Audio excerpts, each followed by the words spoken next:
So we now want to write the work energy relation for a rigid body using this inertia matrix which we have just learnt about. Okay, and just for your information, we will not be writing the suffix I denoting inertial frame from now on. Okay, you should be confident whether the inertial frame is needed or not. Okay, we have done this enough. When do we need an inertial frame and when not? So by this time it should be okay. Okay, so if you recall equation 2.33, okay, so you should pause the video, go back and check equation 2.33, see what it is. Okay, this is and make sure you check the derivation of it.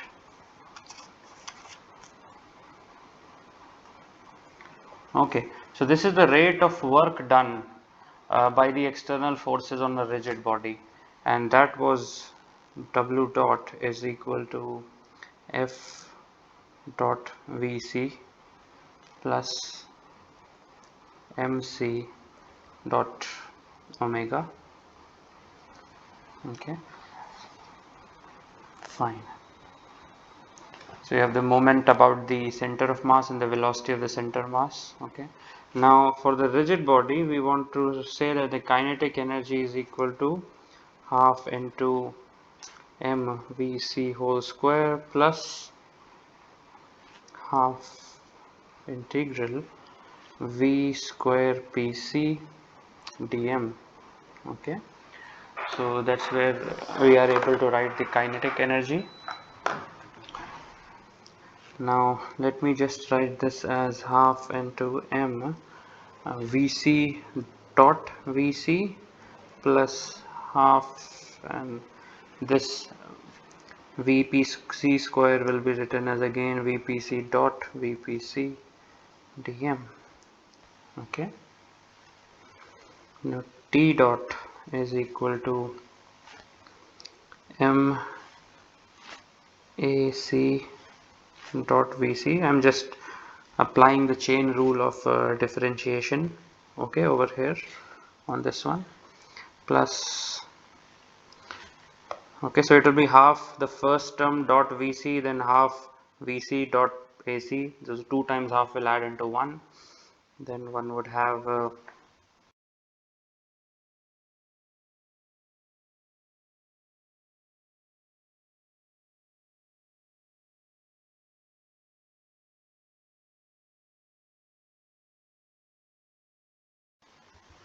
so integral m over m vpc dot apc, again the 2 halves will add up to 1.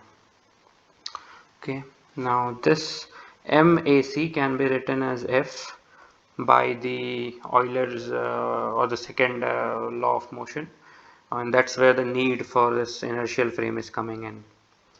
Okay, and then vpc can be written as omega cross rpc dot apc dm. Okay, f dot vc plus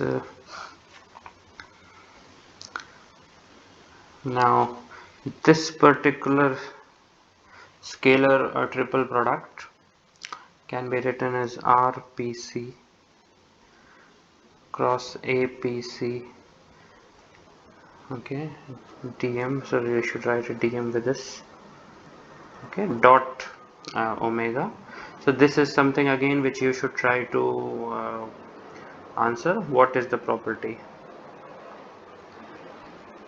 Okay, meaning a cross b dot c, sorry, cross b dot c is equal to what, to be able to write it like this.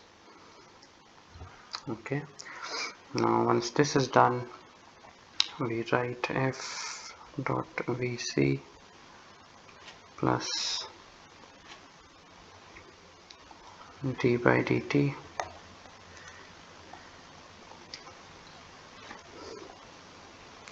RPC cross VPC dm dot omega. Okay.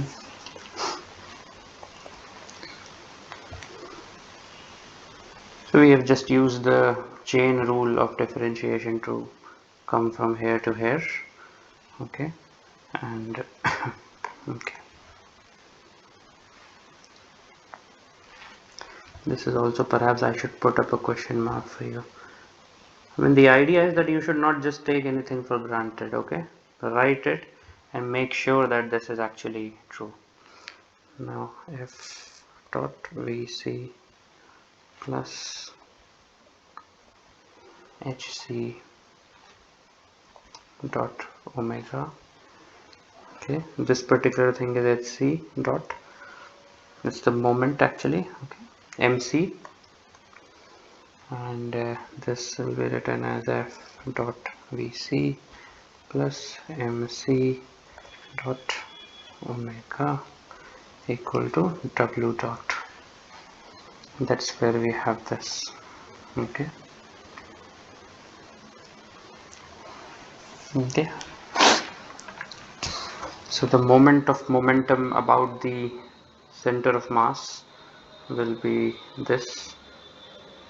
This is hc, and this is d by dt, so a dot is put over here. Okay, so we have this t dot which has come out to be equal to w dot, and this is the work energy relation in the rate form.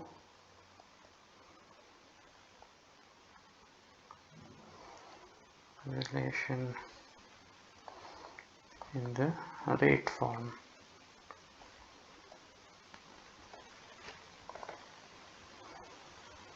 T dot is equal to w dot. This implies T2 minus T1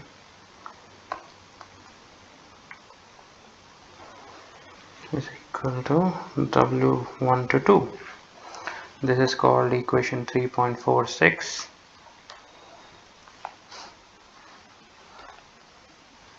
So as you know, T1 and T2 is the values of T, which is the kinetic energy in the configuration 1 and configuration 2 separate respectively, and W1 to 2 is the work done by the external loads on the displacement of the body from configuration 1 to 2. Okay, now you can write it into two separate parts. Okay, so at this point I would like you to recall equation 2.57. okay, so let's check what that equation was. We have derived all of these, so please pause the video, go back and check equation 2.57.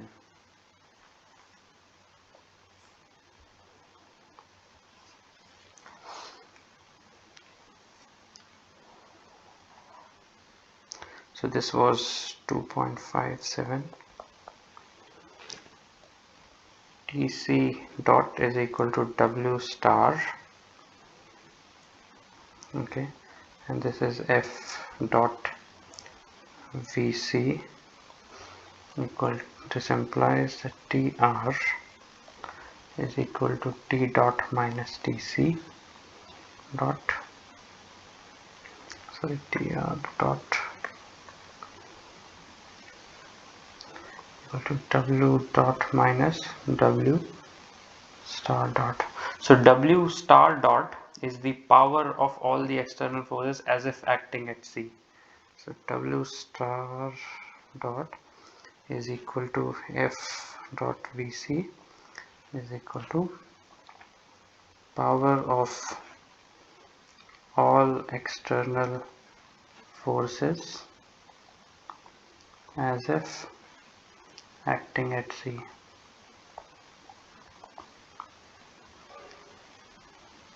Okay. Now Tc is equal to half mvc square by I. This is the kinetic energy as if all mass is concentrated at C. Okay. Now these are the two terms which we have written, and we had written equation 2.57 as a Tc over here. Okay, I don't have to separately write it as Tc dot is equal to W star.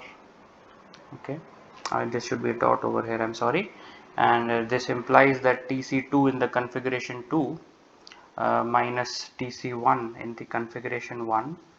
Okay, Tc2 in the configuration 2 and Tc1 is W star 1 to 2.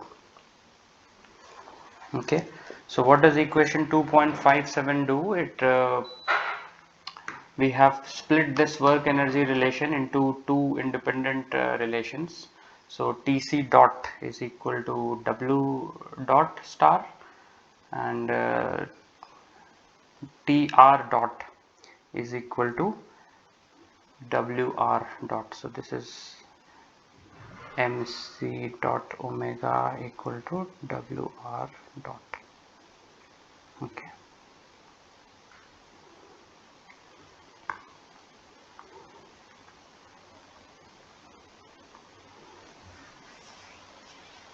Okay. So Wr dot over here is the rate of work done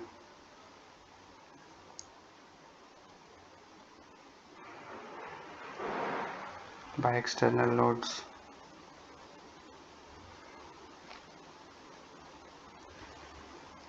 for motion of the points of application of loads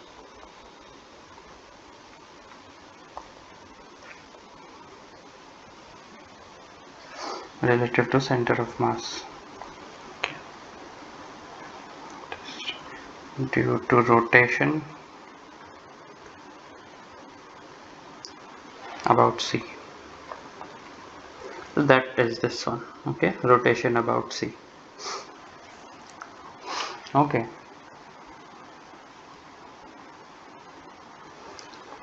So Tr dot is equal to Wr dot.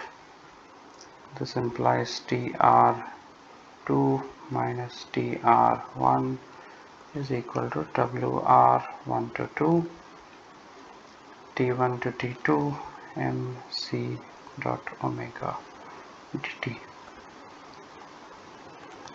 Okay, so this is just like the rotational aspect of it. Okay, this has been broken down into two parts.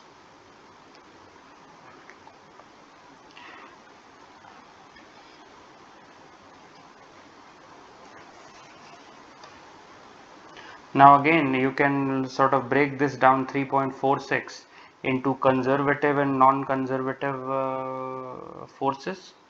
Okay, so you want to write W dot is equal to W dot C plus W dot NC.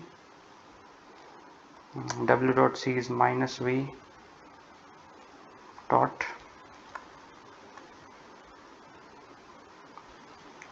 plus W dot NC. So yeah, I should write an NC over here. Okay, so one can write equation 3.46. so T dot, I would write now T dot is equal to W dot, so W dot is equal to minus of V dot plus W dot NC. So I'll just put that as T dot plus, so now put this in 3.46. 3.46. Okay, so T dot would be same plus V dot is equal to W dot NC. Okay, now this can be written from, say, configuration 1 to configuration 2 as T2 plus V2 minus T1 plus V1 is equal to WNC 1 to 2.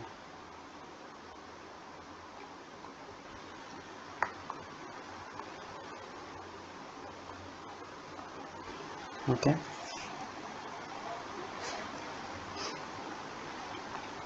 So V1 and V2 are the values of V in configurations 1 and 2. Okay, that's obvious by this. And it is obviously clear if all the forces which are acting are only conservative and then there is no conservative force, then this particular quantity would be 0, and this would imply that T dot plus V dot is equal to 0. Okay, or T2 plus V2 is equal to T1 plus V1.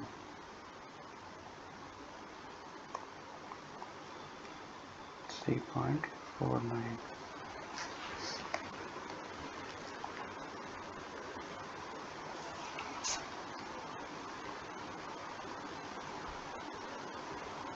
Okay, so if all forces are conservative, then this is true. So this is just the conservation of the mechanical energy. Okay. Now if there is no torque in the rigid body, okay, so then you would have this mc as equal to 0 over here. Okay, and then let's see what does it all reduce to. So for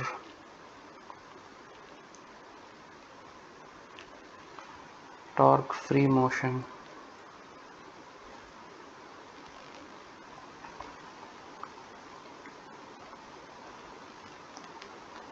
of a rigid body, okay, so mc at any given time t is 0. Okay, so this would mean that hc, which hc dot, which was equal to mc, would be equal to 0, and this would imply that hc at any given time, okay, would be equal to I11c omega 1 E1 hat plus I22c omega 2 E2 hat plus I3c omega 3 E3 hat. Okay, and this is equal to hc at time equal to 0.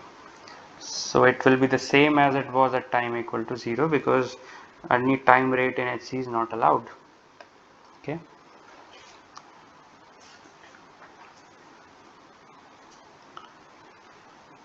fine. And then tr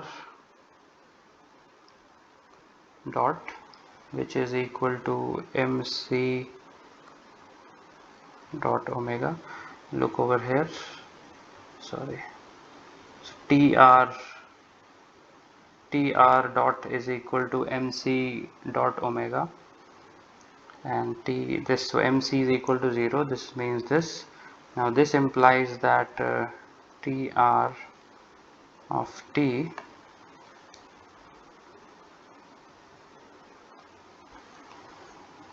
okay, this is equal to half hc dot omega half I11 c omega 1 square plus I c22 omega 2 square plus I c33 omega 3 square equal to tr of 0. Okay,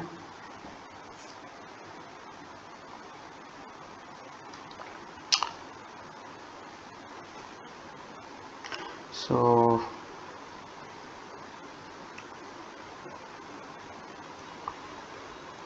this implies that omega is not constant,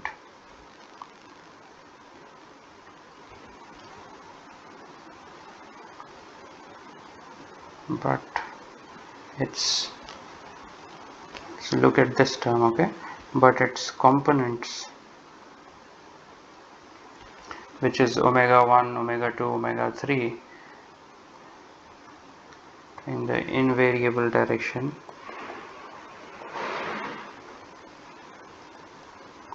direction of HC is constant. Why do we call it an invariable direction of HC? Well, because the vector HC is constant. Oh, sorry, that yes, the change of rate of vector HC is constant, and when we say it means both magnitude and direction. That's why this invariable direction, because HC dot is constant, 0. Okay, so that's what we mean, that its components are in the invariable direction of HC. So the dot product is equal to TR. Okay. Now we want to extend what we have just learned into the, let me just put first, yes, we want to extend this for a interconnected system of rigid bodies. Okay, so work energy relation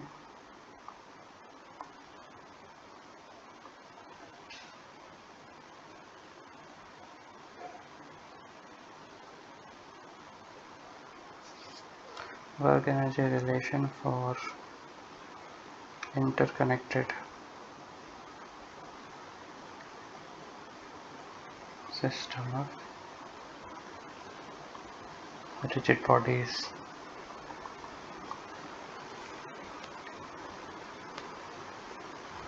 Okay.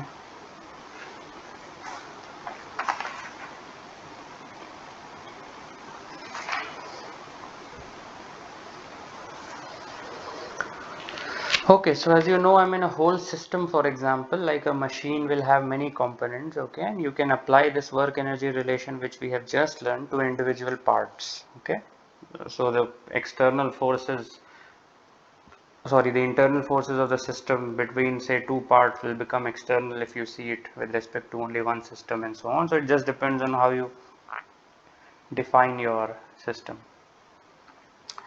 Okay, so we have done this before as well, so we can what we can do is we can just write it in the system form.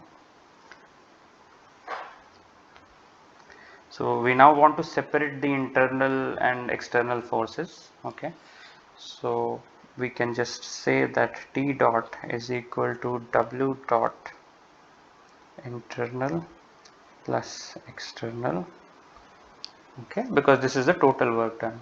Now this would mean T2 minus T1 is equal to work done by internal plus external from 1 to 2. Okay,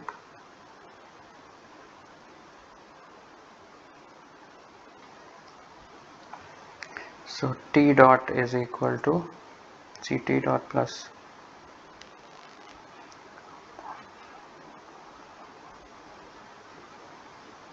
external. Okay, so this is just the breaking into conservative and non-conservative. The conservative one is equal to minus of W, so minus of V dot.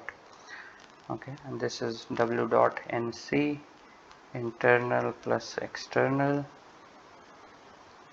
So we want to now write it as T2 plus V internal plus external at configuration 2 minus T1 plus V internal plus external into configuration 1 equal to WNC internal plus external 1 to 2.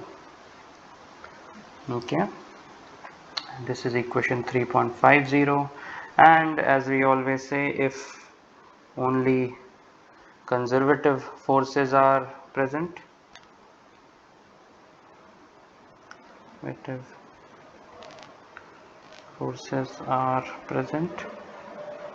in this particular case we can write this T dot plus V internal plus external is equal to 0, and T2 plus V internal plus external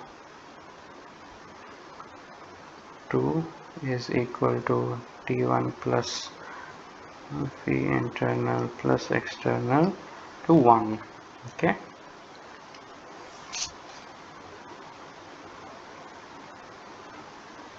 So some of the other comments about this are, I mean, if you look at this equation, if all the internal forces are workless, okay, as a whole, if all the internal forces are workless, okay, then the work of the internal forces will be 0. So every time you see this internal plus external, it will only be external, because all the work done by internal forces will be 0.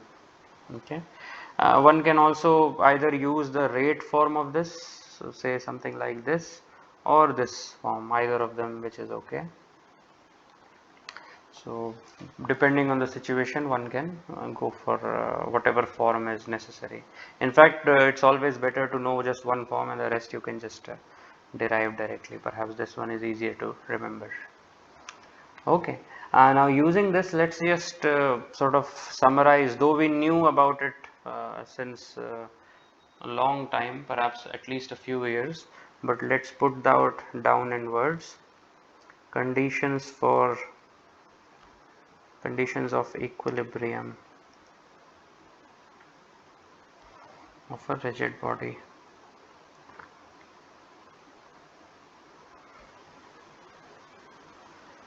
Okay, so let's state that and then we'll prove it. This necessary and sufficient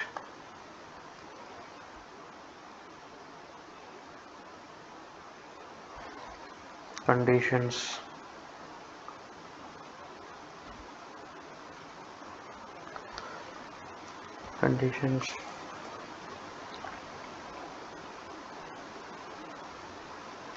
for the equilibrium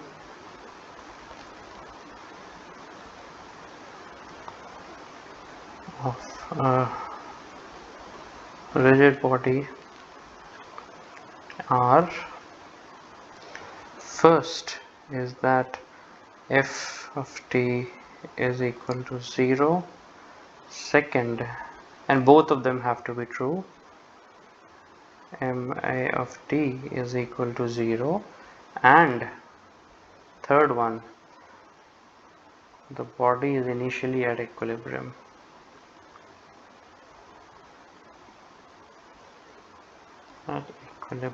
At t equal to 0. So if all the three conditions are met, then we can say that at any given time this rigid body is in equilibrium. Okay, satisfying one or two of them is not enough. All three of them have to be true. So let's try to prove this, and you can see why the proof of it required us to study this work energy relations. So let EI be the principal axis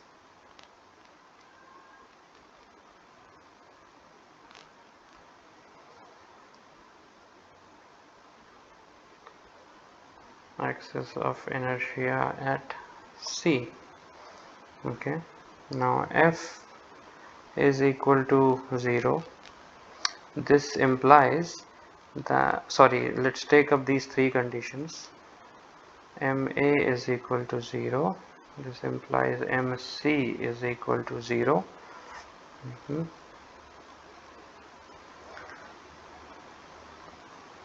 So why is this true? You should be able to answer by now. Okay, if not, pause the video and then confirm yourself.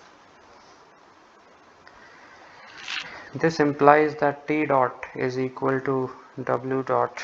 This is a work energy relation, and W dot we want to write it as F dot VC plus MC dot omega, okay, equal to 0 for all times. Okay, this is always valid.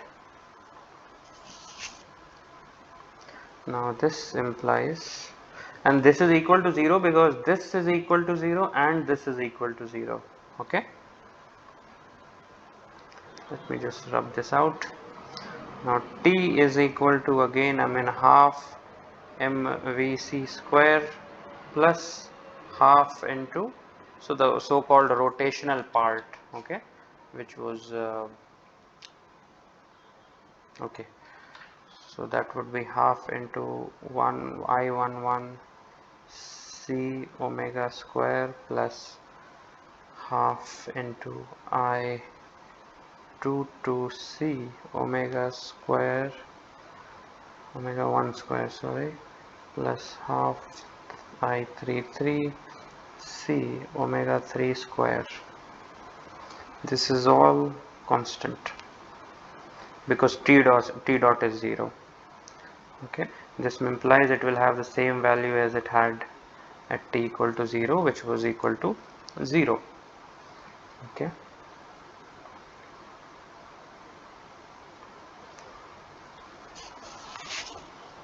now since this t overall has to be 0 at any given time, okay, since it was 0 at initial time equal to 0, the only way, see, this cannot be a negative number, okay, this cannot be a negative number, this cannot be a negative number, and this cannot be a negative number. So each of the 4 terms which you have are only either 0 or positive. Okay, so what is that way in which the summation of these quantities would be 0? It would be 0 if, for this to hold,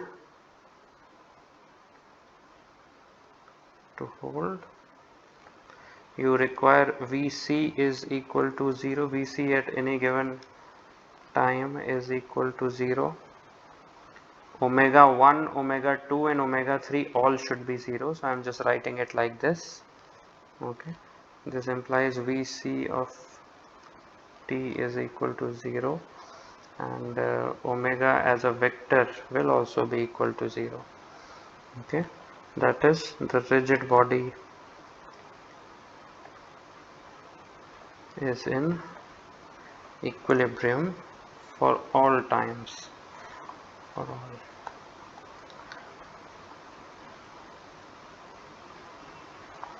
Okay, so I mean the idea of this principal axis shows up over here. Okay, this would be a lot more terms if it was not the principal axis. Other than that, it doesn't really have much meaning over here. Okay, and you can always convert any coordinate system to a principal system, and the kinetic energy shouldn't really be changing because of that. Okay.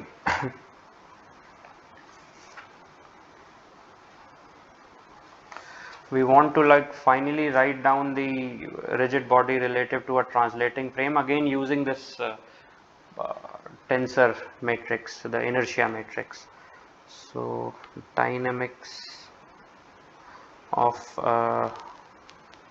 rigid body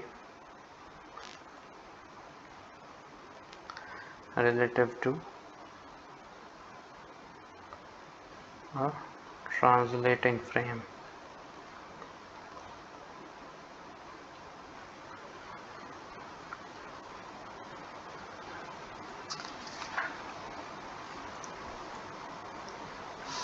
Okay, let's try to write this. So if you have a body of mass m which is moving relative to a translating frame t, okay, so the body b of mass m is it's a rigid body, so I'm not separately writing, is moving relative to a translating frame t. Okay, what's this? So the velocity is v of t, acceleration of at. Okay, and it's moving with respect to an inertial frame I. So you have an inertial frame I, you have a translating frame T, okay, and this particular frame T has this velocity Vt and At, and the body B is moving relative to T. This is M, or body B. This is moving relative to T. So that's the situation which we have. So the angular velocity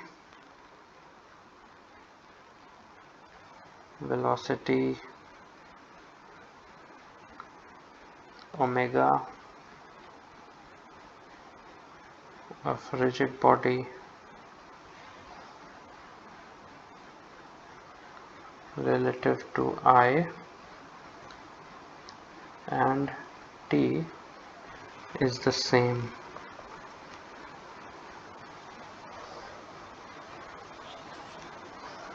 Okay,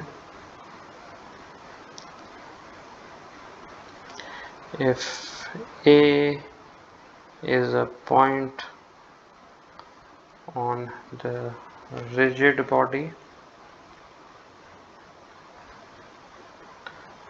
then you can say that the h about A with respect to T is equal to Ij A omega j Ei. Okay, we have derived this, but make sure you exactly know and recall how we have derived this. Okay, please pause the video and go back and check.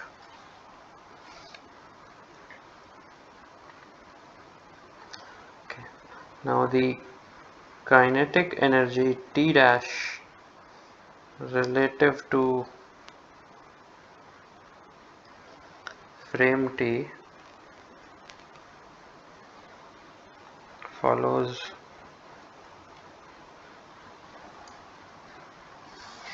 from equation 3.37. so let's check what 3.37 was.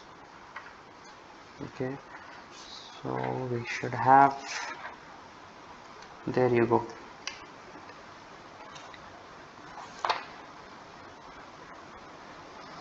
equation 3.37. so I'll just write 3.37. this is T is equal to half m Vc square plus half hc dot omega equal to half m Vc square plus half Ijc omega I omega j. Okay, this is 3.37.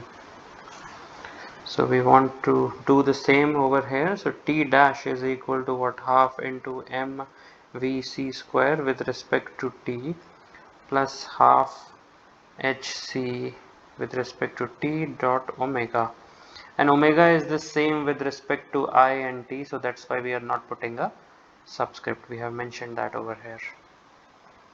Okay, so this is half m Vc square by T plus half Iij of C omega I omega j. Okay, this is equation 1.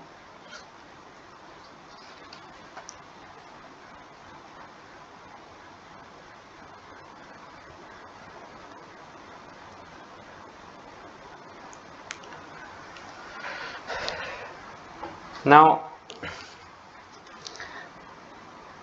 what we do now, let me put it in other ink so this becomes slightly more clear. The actual, or let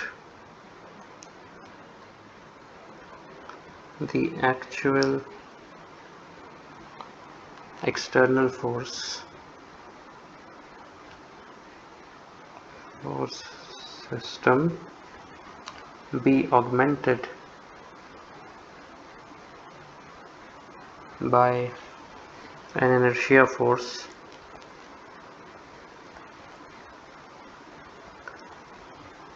minus ma a of t acting at C. Okay, so you have to refer to section 2.8.2, and the Euler's axiom over here had stated that MAC with respect to T is equal to F dash. Okay, let's check 2.8.2, or let me just put that out. 2.8.2 is a section, not an equation. Okay.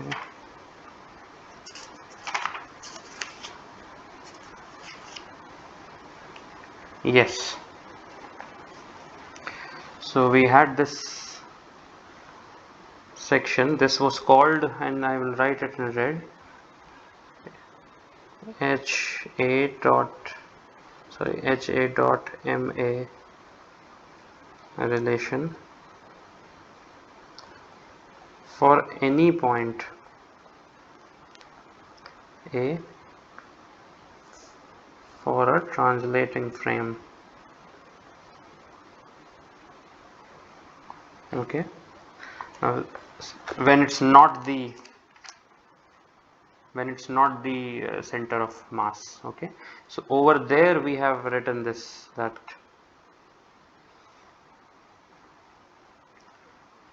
MAC T is equal to F dash and H dot A of T is equal to MA dash. Okay, so F dash, if you recall, actually you should check it, this section. This is this F minus or plus minus M A T augmented. Okay, so this is augmented by inertia force minus MAT acting at C, and similarly you have this MA dash is equal to MA plus RCA cross minus MAT. Okay, and so MC dash will be equal to MC. Okay, just because this particular vector RCC will be equal to 0 over there. Okay, now once this is done, we come back. So we have now, we want to now write this MAC T is equal to F dash and HA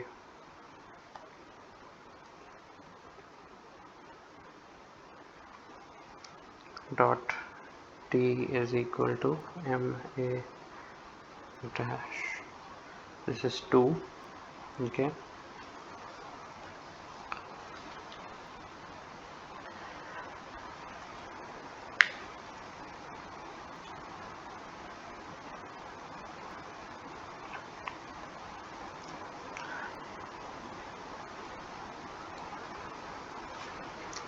if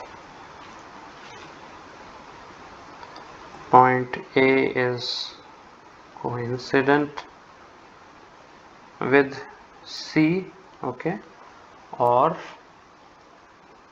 acceleration of A in terms of the T frame is 0, or acceleration of A in T frame is parallel to AC. Okay, so but for this particular sum, so this will all be so you can use the Euler's axiom in this particular case. Okay, this and this can be used. Okay, so this is called equations 2.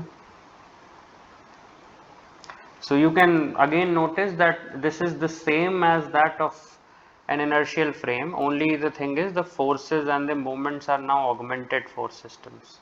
Okay, so you have F dash and MA dash. Other than that, it's the same as it was in an inertial frame. So if you want to now do a sort of time integral, okay, then we would get the impulse momentum and augmented impulse momentum and an augmented angular impulse momentum, moment of momentum relation.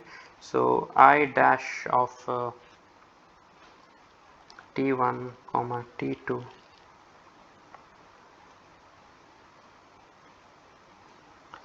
is equal to m delta vc of t, okay, I dash angular a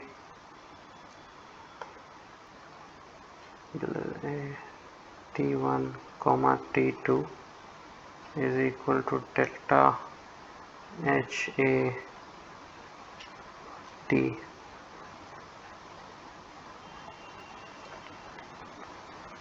Okay, so this is the augmented impulse and augmented angular impulse moment or moment of momentum relation, just by taking a simple timed integration. I'm not showing those steps because we have done it several times. Okay, now what we want to do is we want to write this m dash a, this particular thing, in terms of the components. So let's look at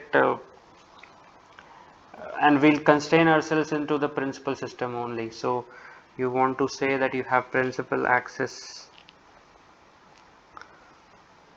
EI, okay, at material point A.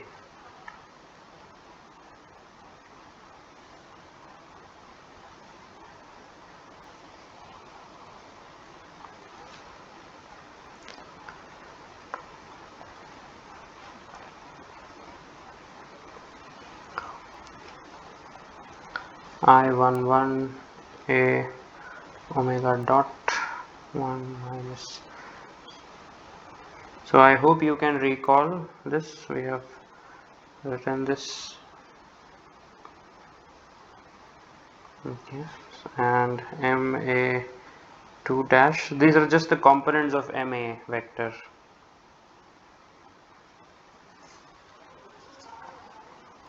Let me give you an equation number. I think we should have this somewhere.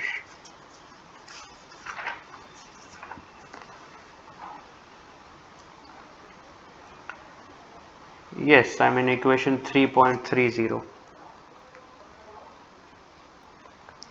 So please check this equation 3.30, and this would be omega 2 dot minus I33A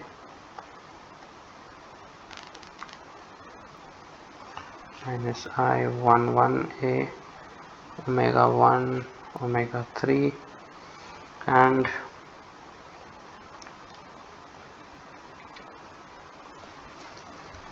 this would be I33A omega 3 dot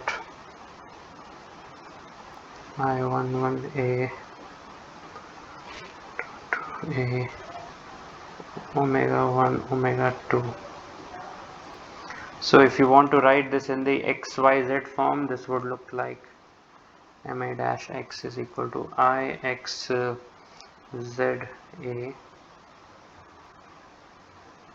omega dot minus IYZA omega square.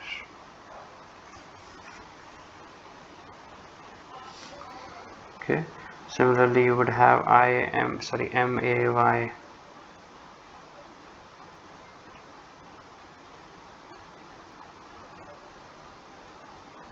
MAY dash is equal to minus IXZA square, and MAZ is IZZ A omega dot. Okay, so please check this equation 3.30. In this you required E3 to be constant. Okay, That's how this has come up. So please check this and then only see this augmented one in light of this equation 3.30. So let's call this equation 4.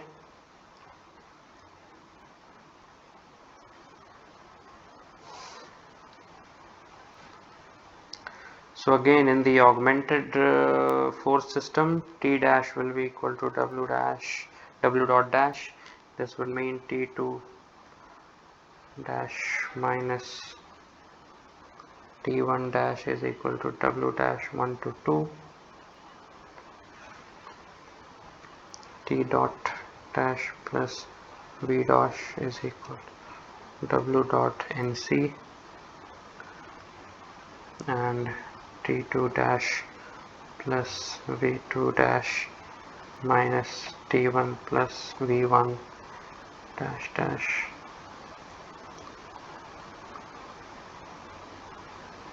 one to 2. Okay, so T1 dash is the kinetic energy relative to T.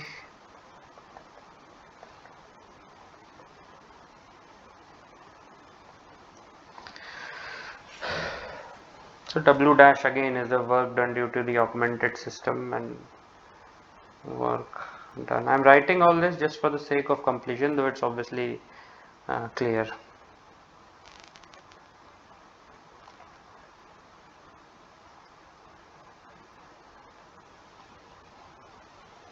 Augmented force system. V dash is the potential energy of conservative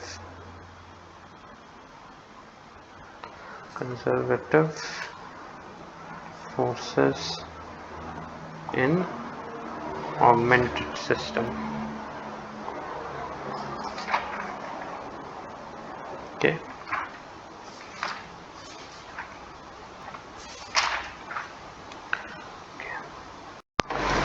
So one of the many of the important machines around us today use rotors. For example, the ceiling fan, okay, or the washing machine. Both of them have rotors as very important components, and practically it's useless if you don't have a rotor in this. So we try to understand what does balancing of rotors mean, and in terms of the mechanics which we have already learned about. So I'll have to first draw a rotor. Okay, let me do that first.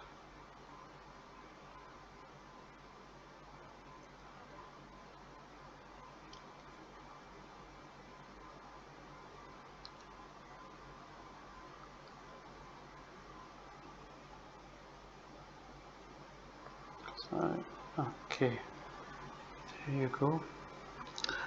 And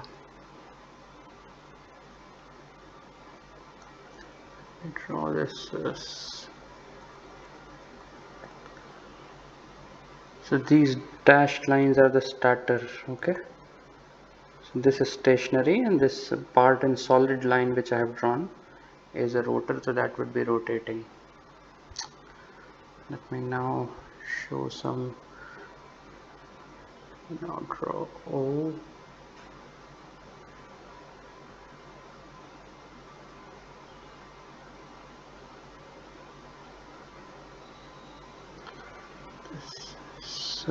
In the I hat, then you have the J hat, small j hat, and okay, now let me draw a new coordinate system,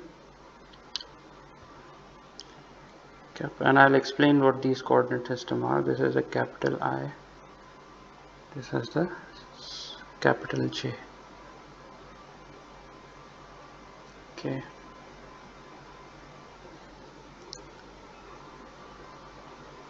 so let's go with this. Consider a rotor. A rotor is essentially, let me just define this, body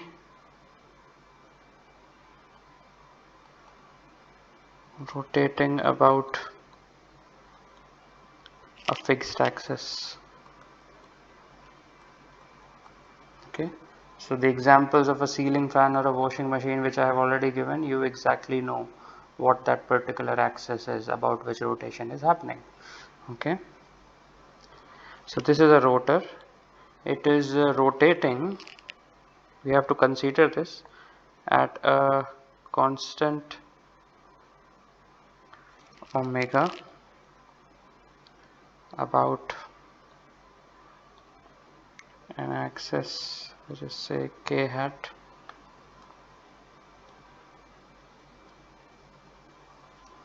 So let me put this as k hat, and this is also capital K hat, the so-called z-axis.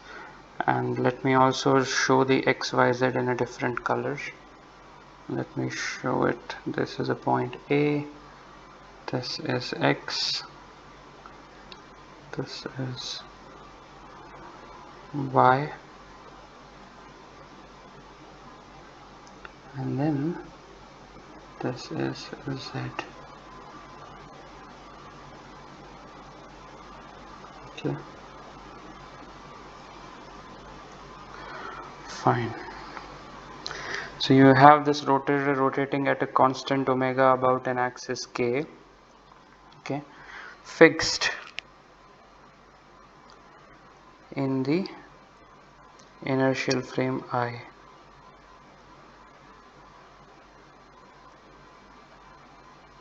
So the black coordinates which you see on this figure are fixed in the inertial frame I. Sorry, the k axis is fixed in the inertial frame I. Okay, so mass is m, center of mass c has coordinate xc, yc, zc.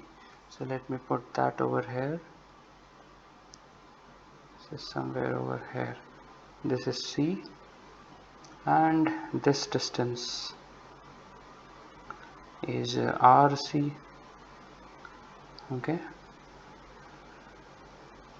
this is er axis. Okay, now the body fixed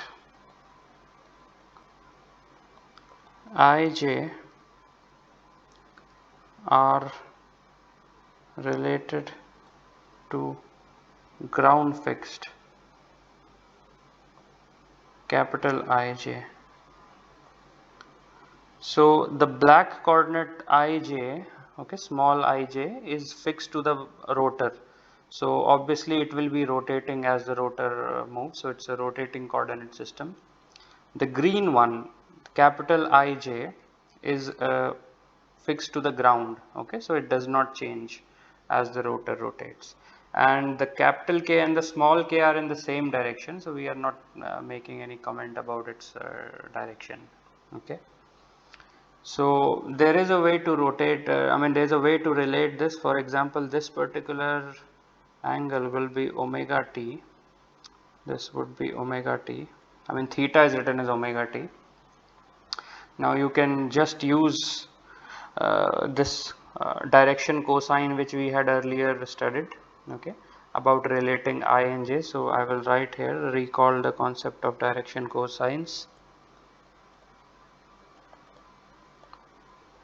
Concept of direction cosines.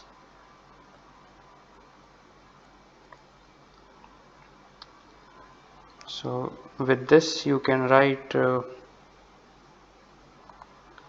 small I hat is equal to, small I hat is equal to cos omega t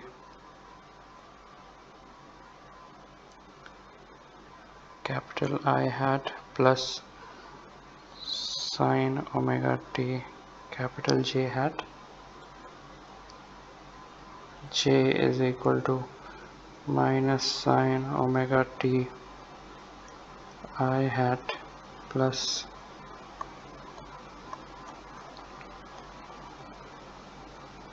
cos omega t j hat. Okay,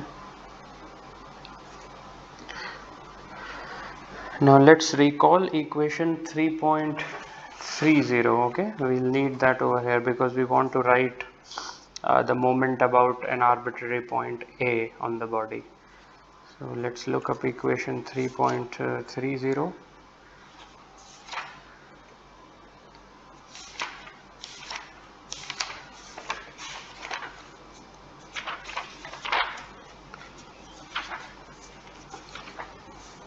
Okay,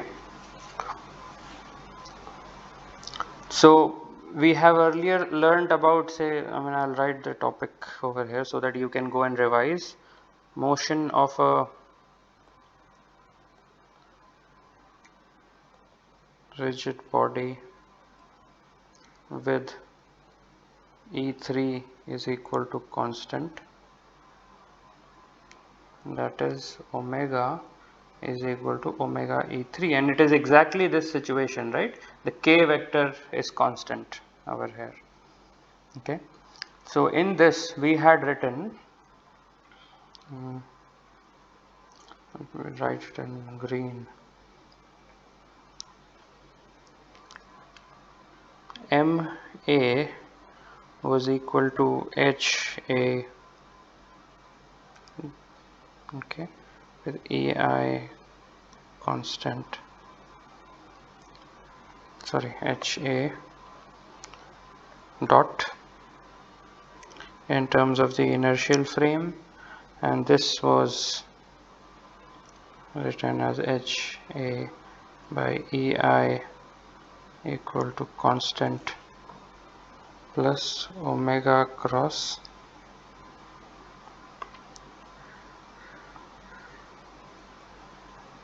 HA. Okay, this came out to be I13 A omega dot minus I23 A omega square E1 hat plus I23 A omega dot plus I13 A omega square E2 dot E2 hat, sorry, plus I33 A omega dot E3 hat. Now we want to write this for our case, okay, and in our case omega dot is equal to 0. Okay, so omega dot is equal to 0 in our case, therefore MA will be, and I am writing in terms of, rather than 1 2 3, I am using the blue coordinate system, which is the XYZ. Okay, that I have fixed at A, you can see that. Okay, I have fixed that XYZ coordinate system at A. So this will become minus of I YZ A omega square I hat, okay, plus, because this quantity is 0, similarly you will have I X Z A omega square J hat, okay, and again omega dot is 0, so Z will not come in. So this is how we are able to write this. Now please put, so we want to now write this MA in the capital I and capital J coordinate system, which is like fixed to the ground. Okay, so to do that you just have to write this I, small I hat and J hat from over here. So you substitute I hat as cos omega t I hat plus sin omega t J hat and so on. So this should give you I X Z A sin omega t plus I Y Z cos omega t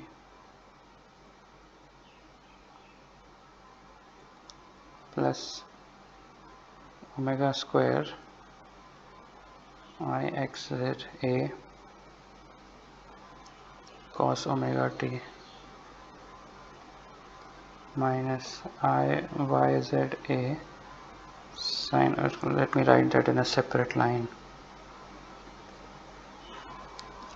plus omega square I x z a cos omega t minus I y z a sin omega t capital J. Okay, let this be called as equation A.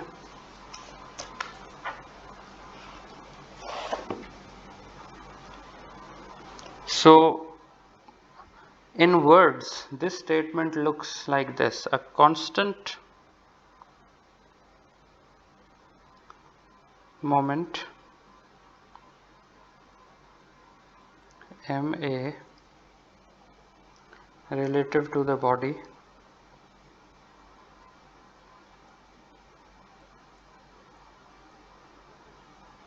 and a harmonic moment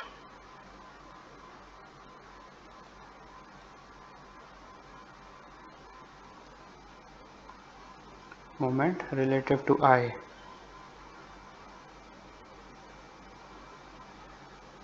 is needed for constant omega. Now a constant moment ma relative to the body means the small I and small j coordinate system. So this is a constant moment, okay, because all these numbers over here I x y, I y z etc will be constant, won't be depending on time. Okay, the inertia will not depend on time, the inertia matrix.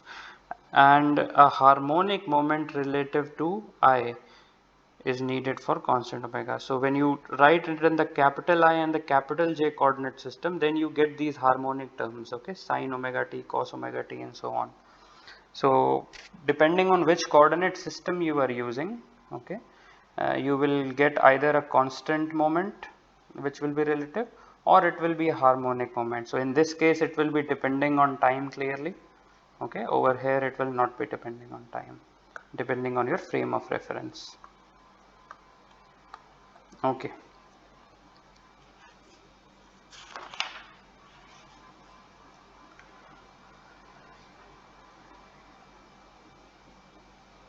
So this harmonic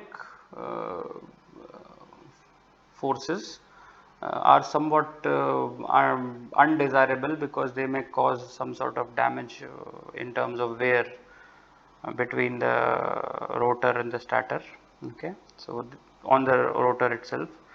And as you can see that if omega becomes large, then omega square will be larger, and hence this the effect will be much more damaging in that case. Now how do we want to define balancing of rotor? Rotor is said to be balanced if the dynamic bearing reactions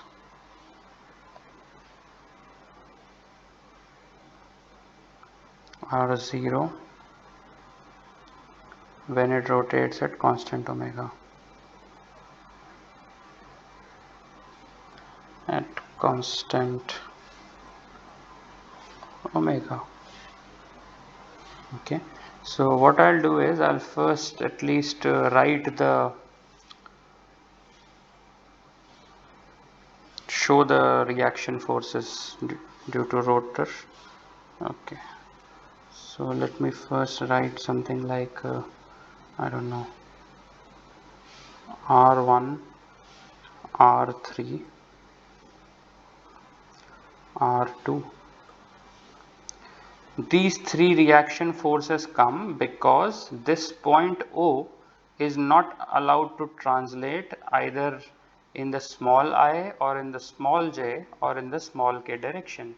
Okay, it allows a free rotation and hence there is no moment acting over there. Same applies for this over here. So the bearings over here will allow a free rotation but no translation. So let this point be called B.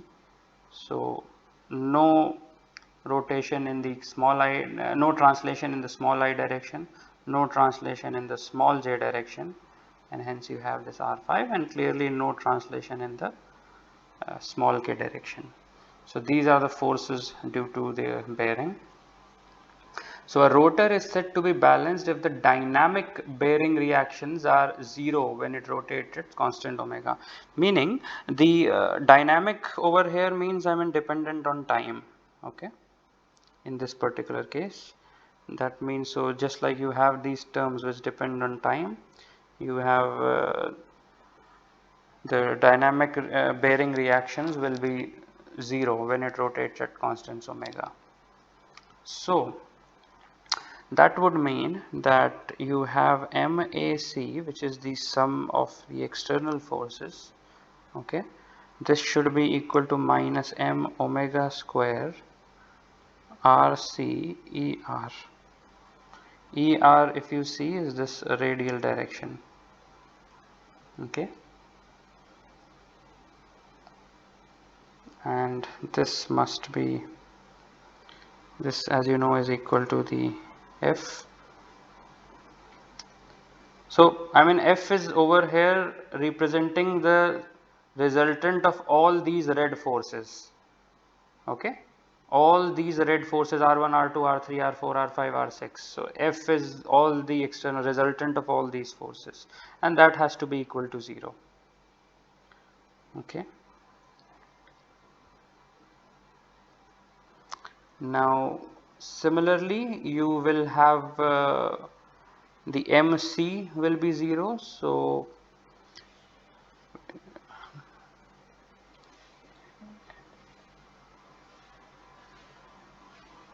this should be written as minus of Ix, sorry, let me just write out minus Ixzc omega square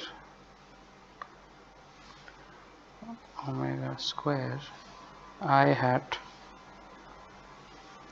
okay, plus Iyzc omega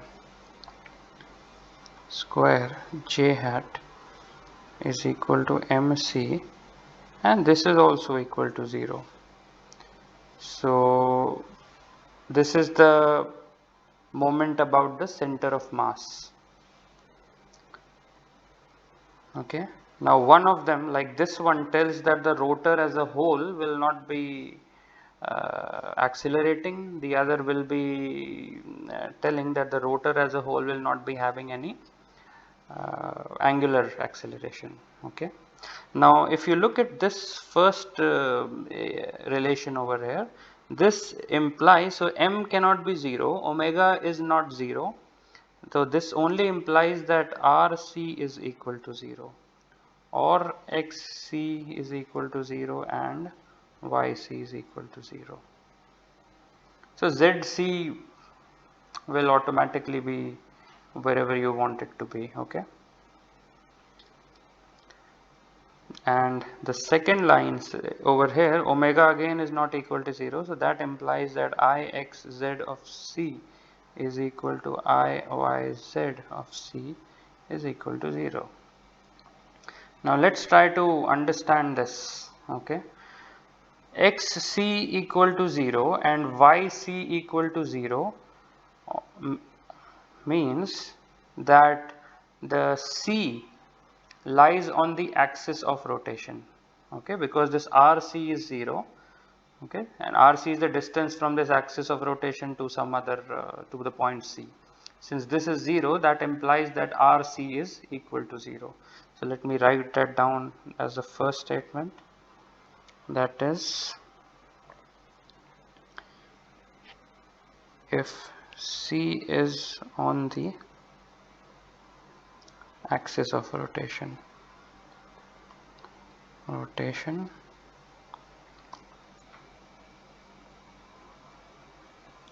And you can see that the Ixz and Iyz about C is 0. Okay, so what would that mean?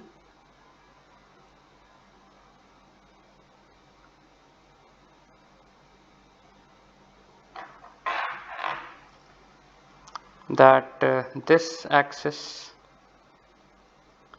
which is the Z axis or the K axis, is a principal axis at C. Okay, just because this Ixz of C and Iyz of C is equal to 0. Okay, so these are the two statements which we can make out of it. Now, okay, so this is just the Euler's axioms, right? That's how what we are doing over here about the conservation of linear or angular momentum, whichever way you would want to see this, of the rotor. Now, we have earlier in this particular chapter related how the moment terms using the parallel axis theorem can be written in terms of the inertia matrix at the center of mass.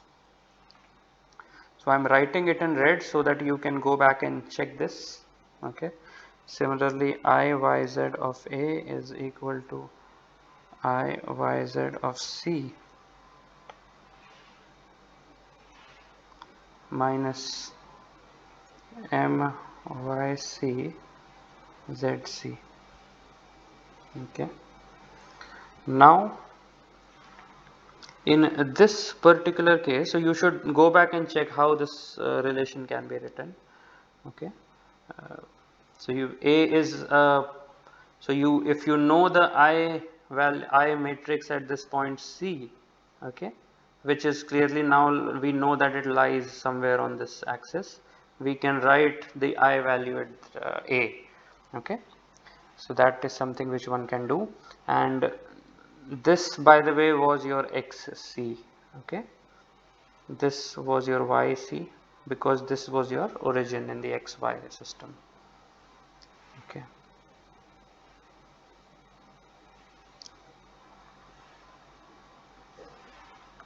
Okay. Now, we have already said that RC is equal to 0. That means that XC and YC is equal to 0 over here. So this term would be equal to 0, this term would be equal to 0, and this particular quantity is already 0, this quantity is already 0, so this is 0 and this is also 0. Okay, so this means that the Z axis or K direction, whatever you would want to call, is a principal axis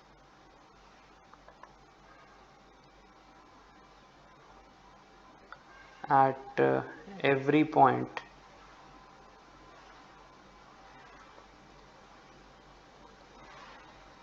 on it. Okay, since A was an arbitrary point and we have found that Ixz of A and Iyz of A is also 0, that means that Z axis is a principal axis at every point on this body. So that point can be B or O or whatever. B is this one. Okay, anywhere on F it is okay. So we can now refine this and write this statement.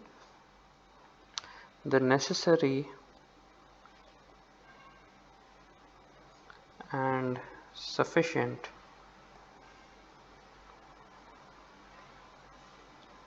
conditions of balancing R,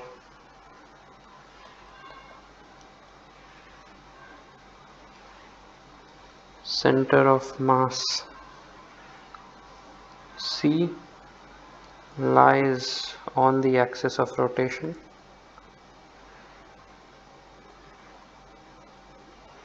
and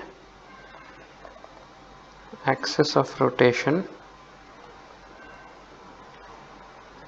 is a principal axis, at one point A of itself. Okay, so the four conditions of balancing are xc is equal to 0, yc is equal to 0, ixz of A is equal to 0, iyz about A is equal to 0. This is equation 3.53. Okay, so you can take out your calculator and try to see that if you have, say, an unbalanced rotor, would clearly will not have RC is equal to 0. So RC is, say, 0.5 mm, and omega can be taken as 6000 rpm for just one case.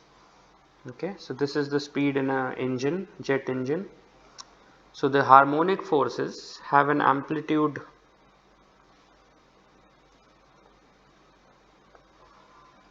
okay, just a maximum value because it's sinusoidal function, so it will be between 0 and 1. So m omega square RC, it will be around 20 mg. Okay, so mg, as you know, is the static weight, so the harmonic forces will be 20 times of the static load, and that's not a good thing to have. Okay, 20 times of static load. So that's where the concept of balancing of rotors comes in, and it has wide applications in most of the engineering machines around us. Okay.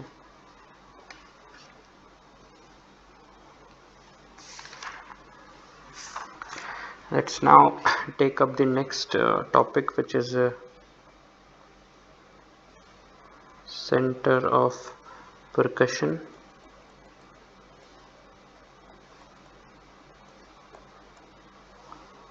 Okay, let's now take up a rigid body first. So I will be drawing the same body, it's just that it might not look exactly the same in all the figures.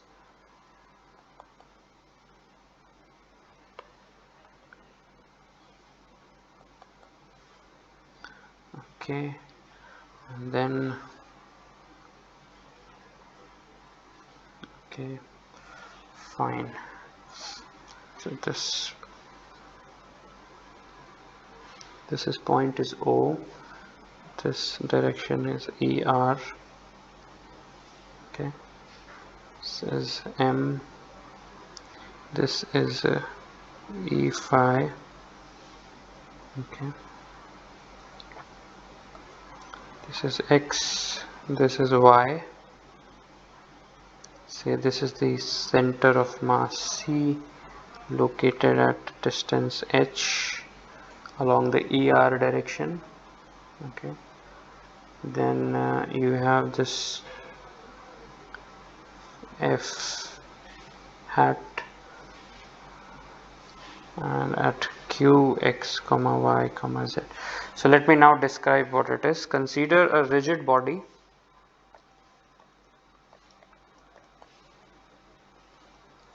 with fixed axis of rotation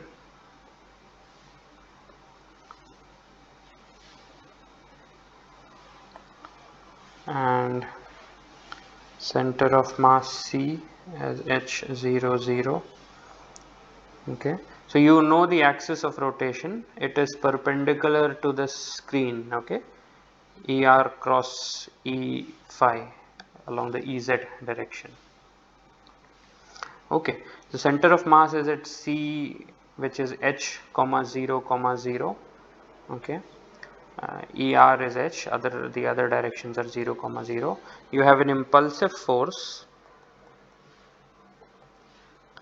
This is body subjected to an impulsive force, which is F hat is equal to F hat x I hat plus F hat y j hat plus F hat z k hat at Q, and Q's coordinates are x, y, z. Okay, so we are interchangeably writing the x, y, z and the ER phi system. Of course, you can see the relation between the two just by looking at this diagram. Now, once you have this impulsive force acting at the point Q, the coordinates of which are known, let the reaction at O be an impulsive force. Let the reaction at O be an impulsive force. RO is equal to Rx hat. Okay, so this is a reaction at this particular point, RO plus Ry j hat plus Rz k hat. Okay, and an impulsive couple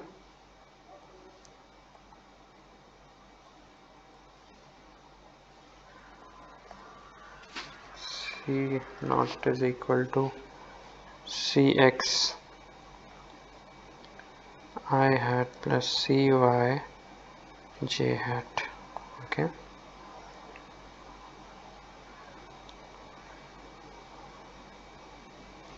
so why is there no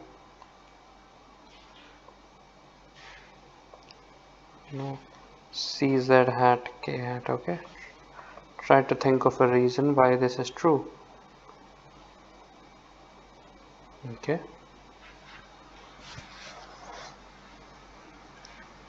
you have to look at the constraint of this.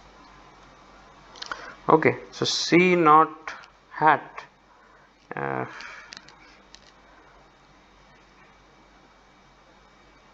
and instantaneous delta omega are obtained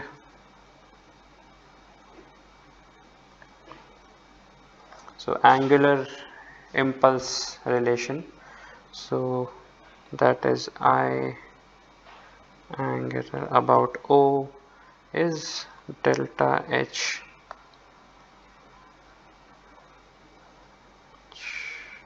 O.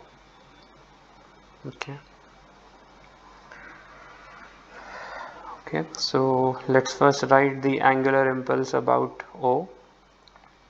That would be Cx I hat plus Cy hat j hat plus,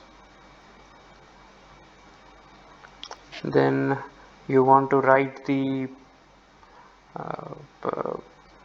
moment due to the impulsive force, this F. Okay, that would be R cross F, so R of point Q would be x I hat plus y j hat plus z k hat, and cross would be fx hat I hat plus fy hat j hat plus fz hat k hat. Okay, so this should be like this. Okay, and this must be now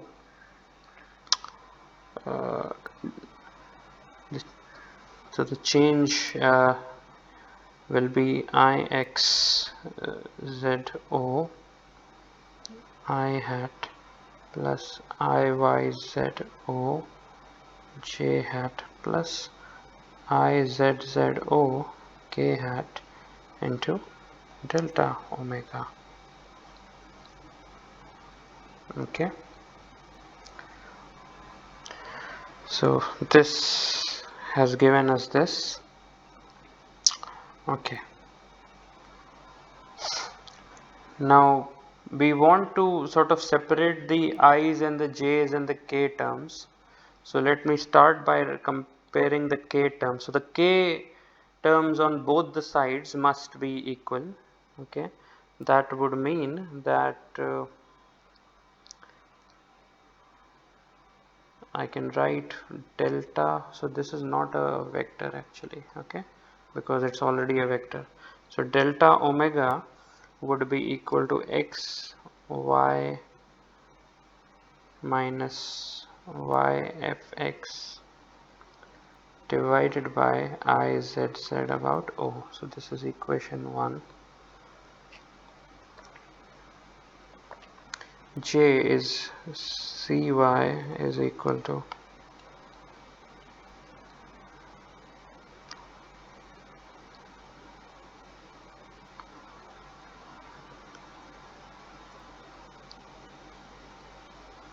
x f z hat minus z fx hat. So this is coming from this cross product over here.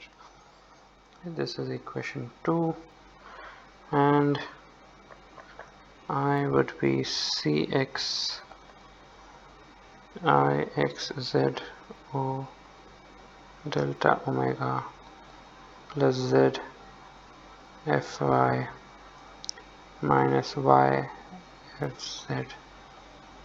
Okay, so along the k, j and I we can write this. Now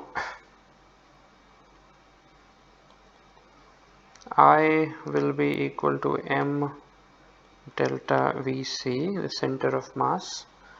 That we can write by saying that Rx plus Fx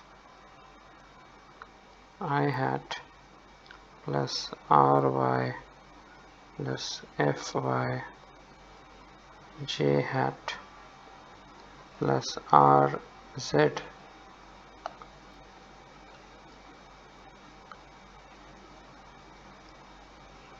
plus Fz into K hat is equal to mh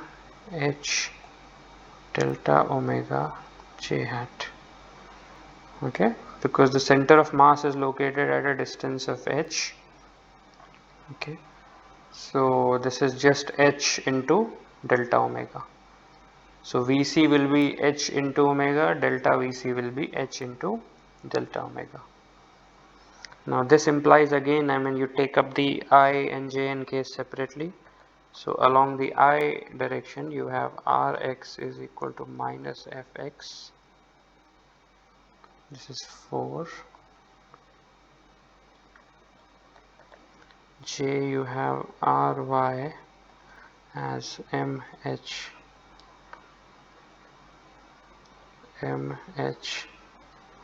delta omega minus Fy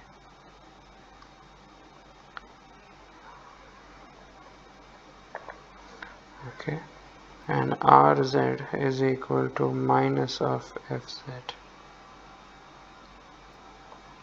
Okay, so we have now found the so-called reaction forces. Okay, impulsive reaction forces at O. O is this point, okay, at the joint. So we have found that in terms of the applied forces and omega and the geometry of the body mass mh. Okay, so as you can see that clearly there is a impulsive reaction at O. Okay, that's the most general case. Let's see what are the conditions which must be satisfied. So let me put that in words. Thus in a general,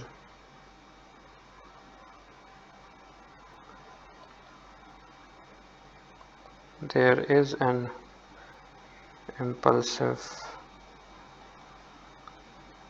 reaction at O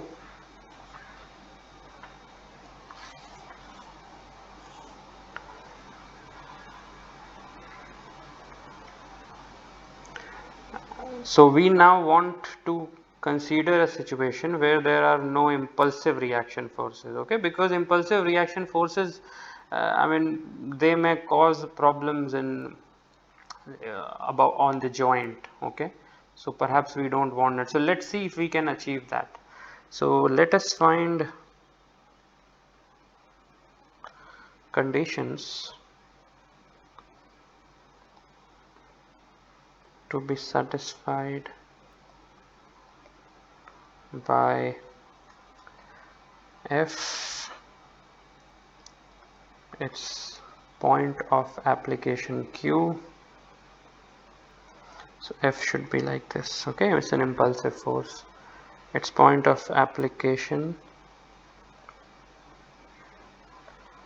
Q and IC. So this is the inertia matrix about the center of mass,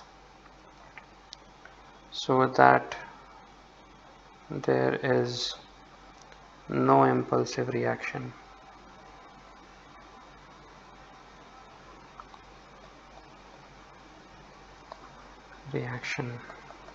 That is Rx is equal to Ry is equal to Rz is equal to 0 and Cx is equal to Cy equal to 0.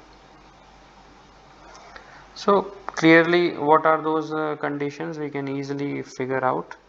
So look at equation 4 and 6 first. That would be that Fx is equal to Fz is equal to 0. Okay, look at equation 2. Okay, if Cy has to be equal to 0, so Fx and Fz are already 0, so that would mean that Iyz about O should be equal to 0. Okay, since Fx and Fy are already, Fx and Fz are already 0.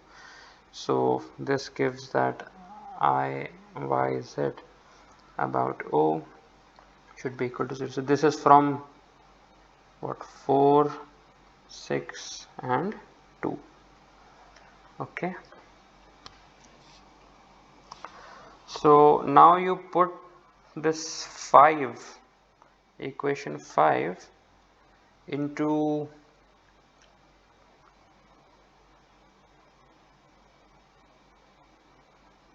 I mean this one has to be equal to 0, so Fy will be equal to mh delta omega, and that should be substituted over here. Okay, so Fz is already 0, so put Fy from over here. So Fy is equal to this because this quantity is equal to 0, and see what you get with now 1 also. You will repeat the same exercise. So put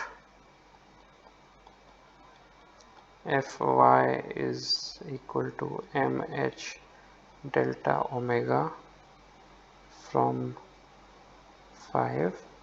Why? Because Ry is equal to 0 in equation 3 and 1. This should give us z is equal to minus of Ixz O by mh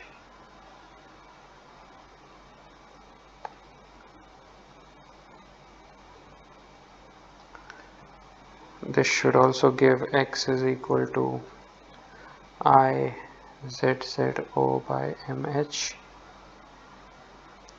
Okay, so please verify this. This is 7. This must be verified. by doing these substitutions. Okay.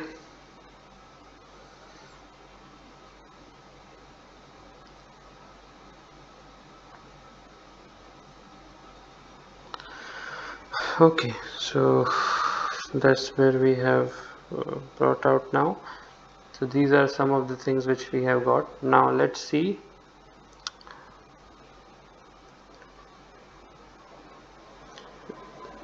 ZC is equal to 0. Okay, therefore using parallel axis theorem,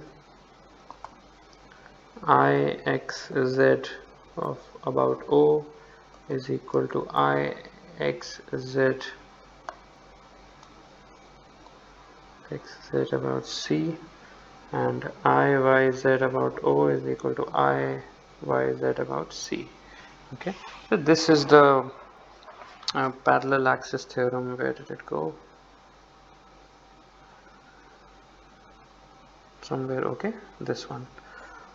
So something like this can be done because you have things for C and you want to relate it to the matrix, inertia matrix at O. So you have got these relations now. So let's summarize all these conditions which we have got for no impulsive reaction at O. The conditions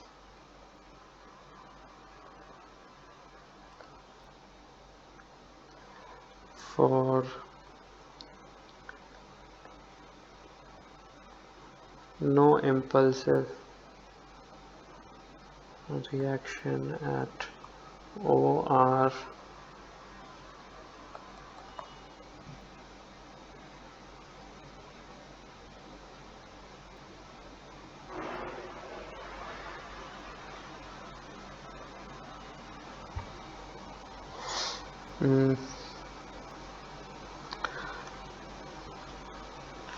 the radial and the axial components of F must be 0. Let me write that. The radial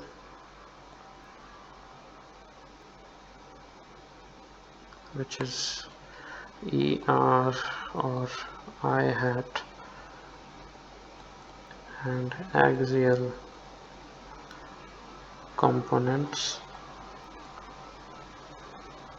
of F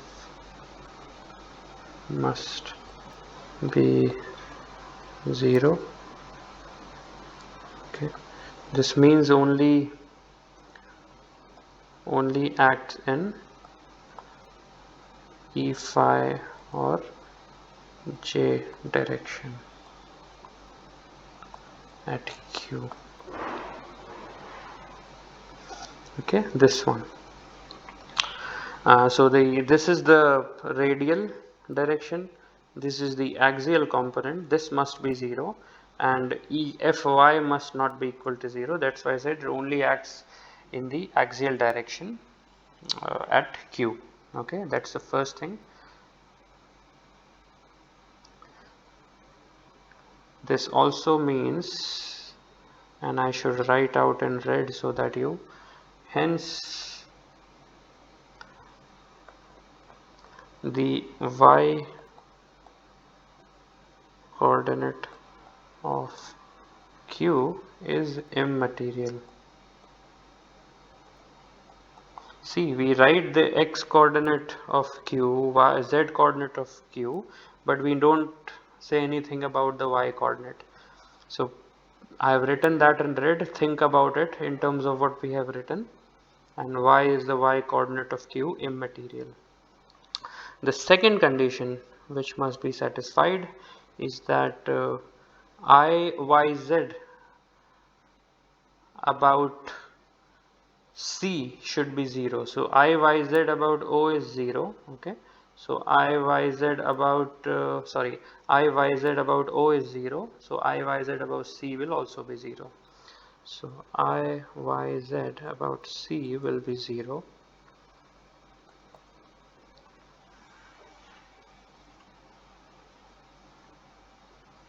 Okay.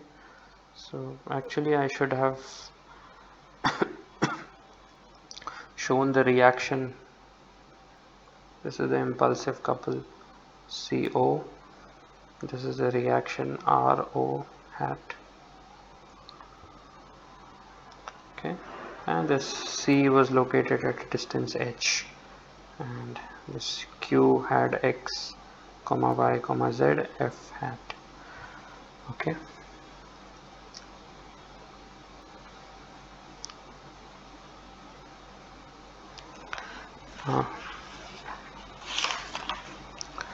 Let me now put the third one, but before that I'll have to put a diagram for the same thing. Okay, so you have O, you have C, sorry, you have C, and okay, you have, say, this is Q, F, Y hat,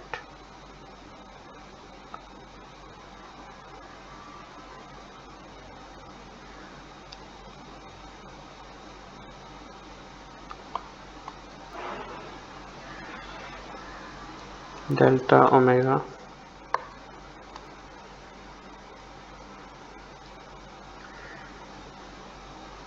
okay, and then you have the y-axis, you have the x-axis. Let this be, so this is h anyways. Okay, this C is located as h.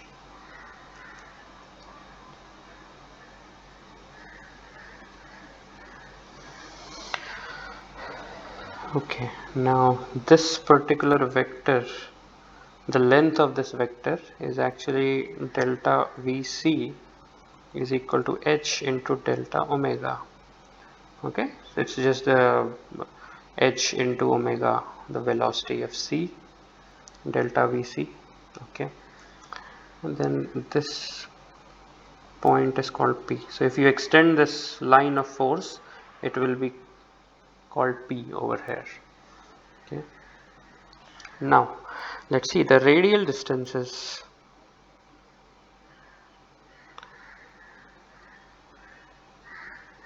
The radial distance is x, and d is equal to x minus h. Okay, so we have this distance d between C and P.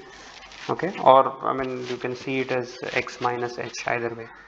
Okay, since this is x and this is h, so this d will be equal to x minus h. So the radial distances x and d should satisfy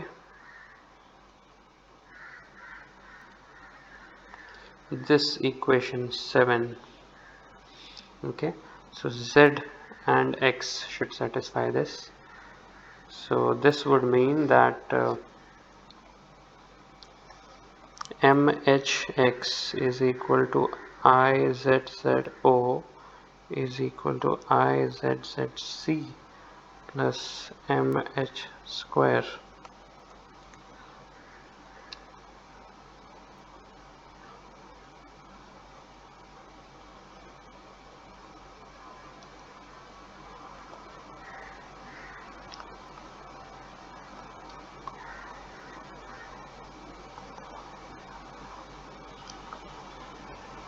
ht is equal to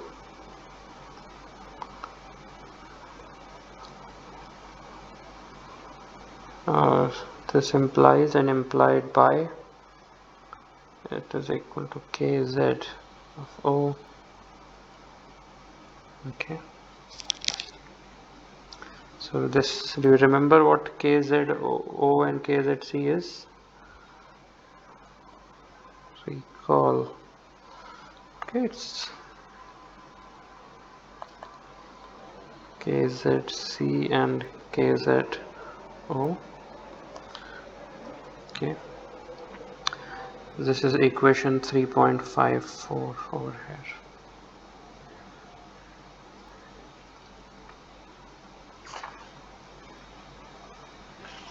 So this is using equation 7. Okay, and this is just like the I mean, if you know the IZZ at C, how would you write the IZZ at O? Okay, now we also can write this using the free body diagram of this figure. So if you want to write Fy is delta Py, okay, change in momentum along the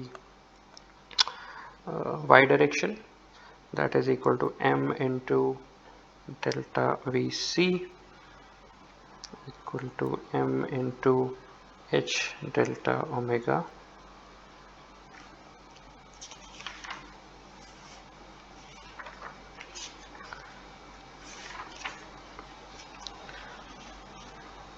okay. Now I angular impulse about c in the z direction is equal to Tfy hat, okay, d into Fy hat.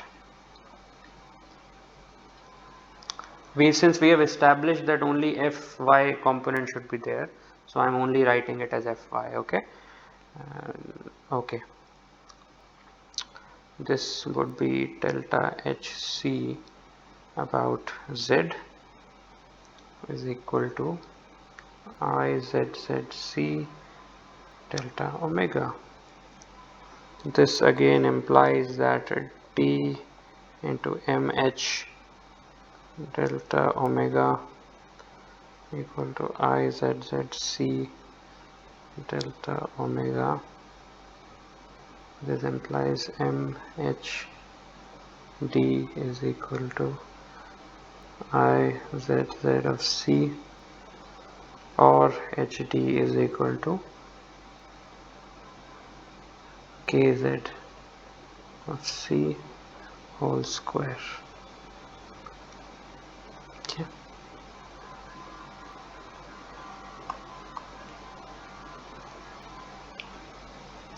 The fourth point which we want to write, so this one, that the z coordinate of q should satisfy this, okay.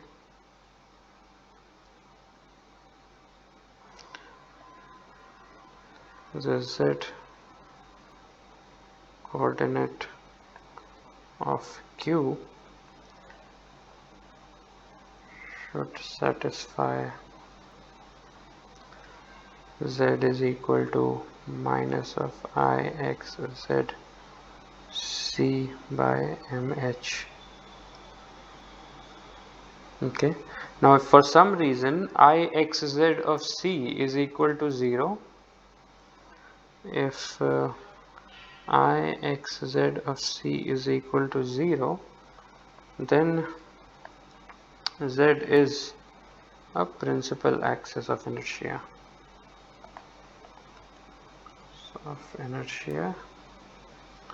At c, and clearly z will be equal to 0. So if this is 0, z will also be equal to 0.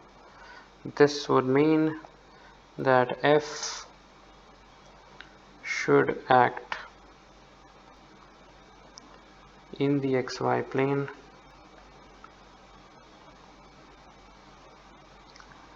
at a distance x equal to, what is the x? X equal to Izzo by mh. So it should act at x equal to Izzo by mh from fixed axis.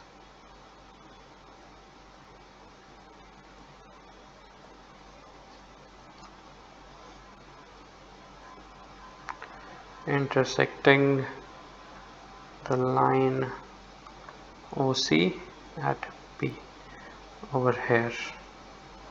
Okay, this is the x intersecting the line OC at P. So this point P over here. So P is called the center of percussion.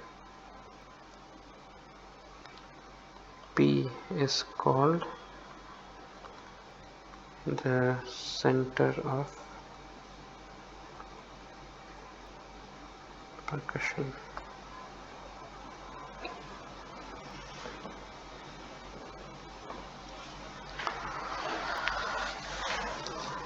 So just to summarize about the center of percussion, the center of percussion is a point on the OC through which the impulsive force in the transverse direction must pass for a rigid body free to rotate about a fixed axis Z through O, where Z is a principal axis at C, so that there is no impulsive reaction at O. Okay.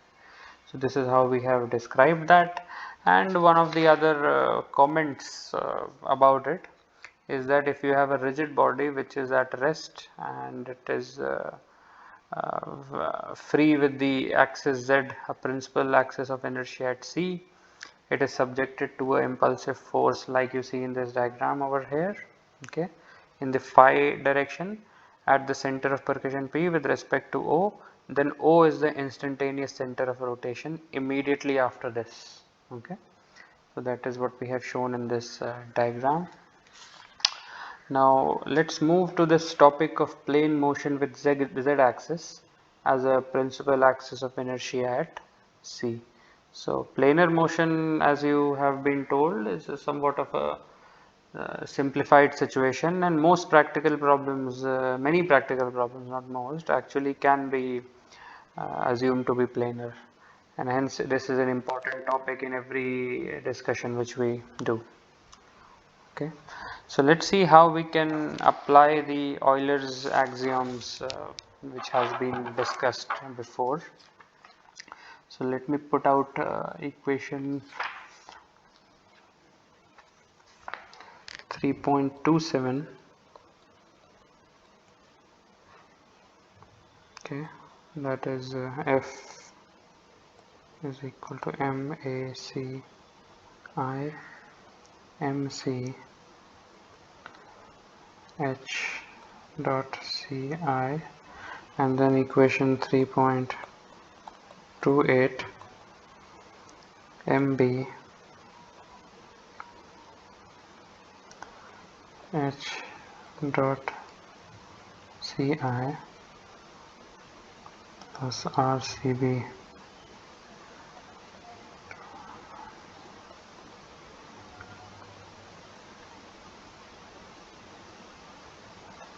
Okay.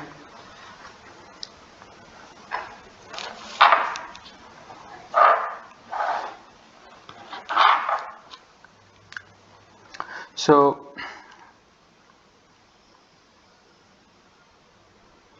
omega again will be in the k direction, and omega dot will be omega dot k hat.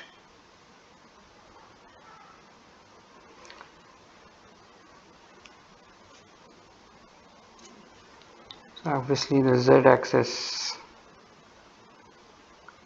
is the principal axis.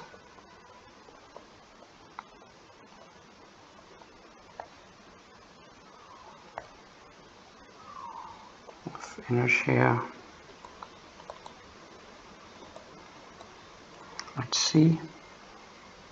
So since z is the principal axis, this would automatically imply that the moment of momentum about the center of mass can be written as IZZC omega k hat.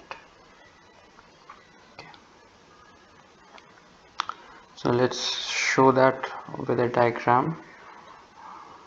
Okay, so you have C, you have this couple C1, you have F3, F2, F1, a point P which is outside this body. Okay, so you have this as your external force system.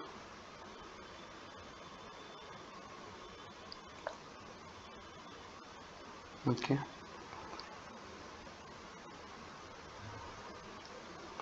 so let's apply the Euler's axioms which we have in question 3.27 and 3.28 for this rigid body. in two ways. The first way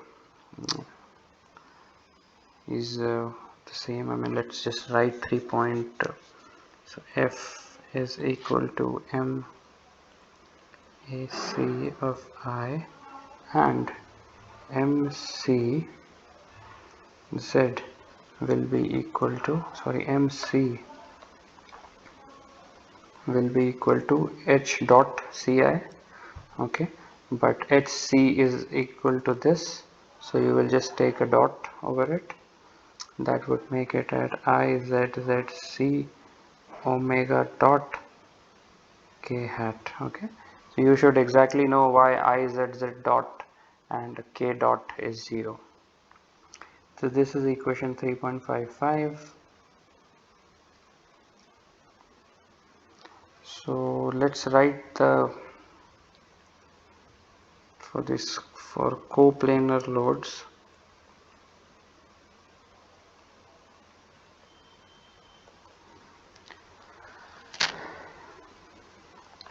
The three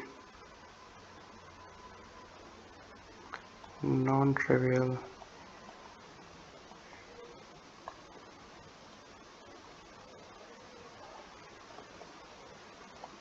equations are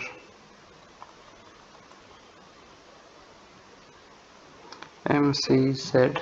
So this is the Z component of this vector. Okay, this is equal to IZZC omega dot. Okay, clearly there is no X or Y component, and Fx is equal to MACX, Fy is equal to MACY, or in the radial coordinate MACR, cylindrical coordinates, and you have F of phi is equal to MAC phi, and then you can have the path coordinates. Ft is equal to MACT, and then you will have the normal component as MACN. Okay, that's the first way. Let's now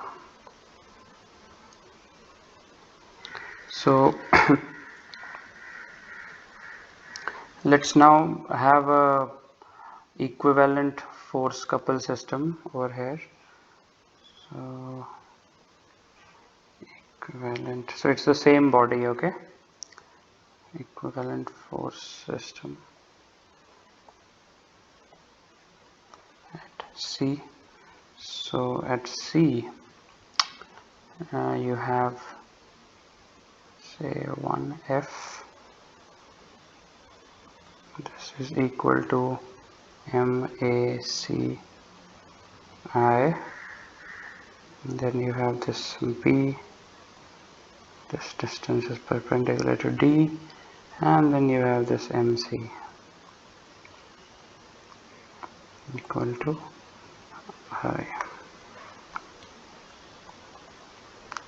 IZZC omega dot k hat. Okay, this is an equivalent force system. Now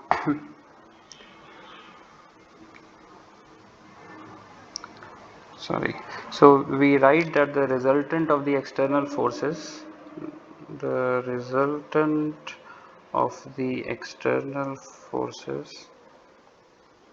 external force system at C has two parts. One is a force F, which is equal to MAC of I, and a couple of moment CRC MC, that's equal to IZZC omega dot k hat. So these equations which you have 3.55 they actually mean a kinetic system, and we have done this exercise before. Sorry, external force system to equivalent force system, and finally to a kinetic system. So equivalent kinetic system. So that means that this is accelerating. This is the center C, MACI, and then this is IZZ omega dot k hat B. Okay.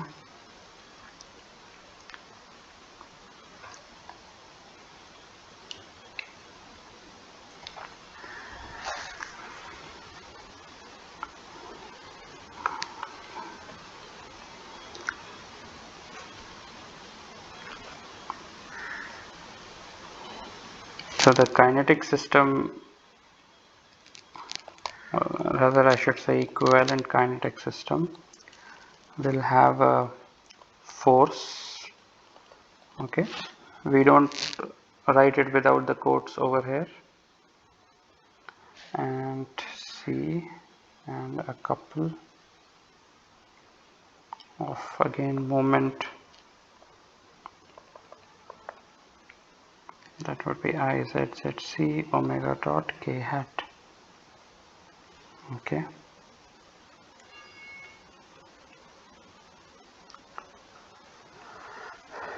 So the moments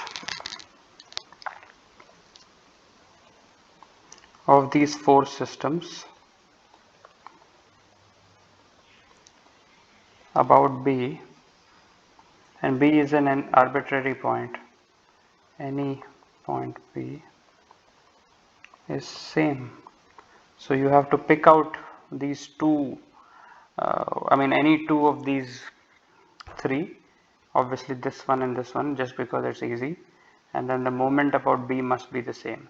So in first case, let me just write what would be the MB in this one for the equivalent force system. So MB would be equal to, you would have a MC and then the contribution due to the force, so R cross F. Okay, so this point is okay, so you have MC plus RCB cross F. Okay, and now MB you have to write for this kinetic system, that would be IZZ omega dot k hat plus again the contribution to the Coates force. So since both of them are equal, that's why I am putting an equal sign over here.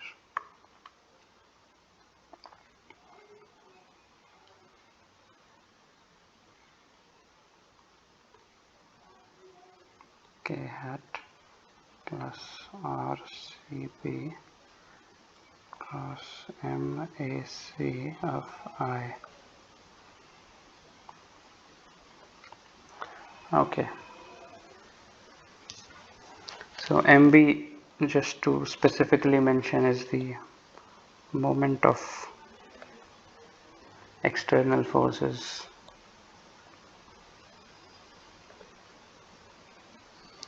about B.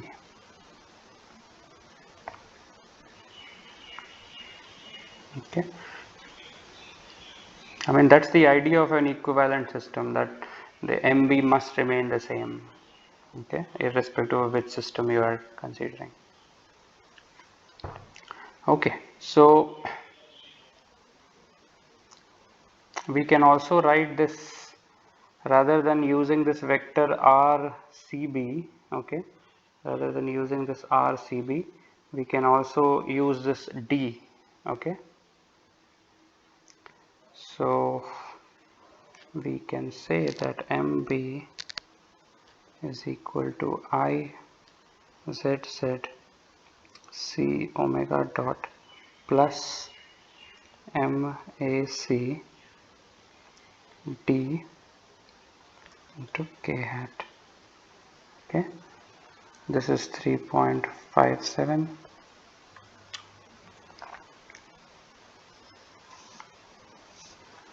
So for this d over here for us is a distance, but the sign assigned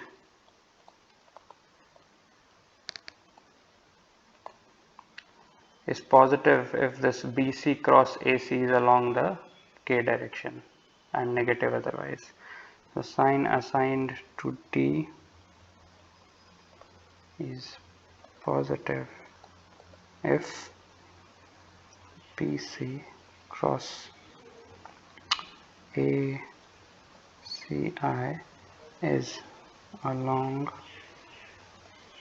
positive k direction, meaning out of this screen. Since it's a planar motion, that's why we can talk in terms of out of the screen, and negative otherwise.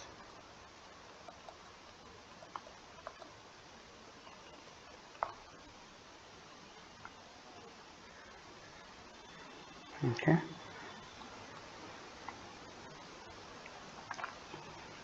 So it's a negative sign in given case.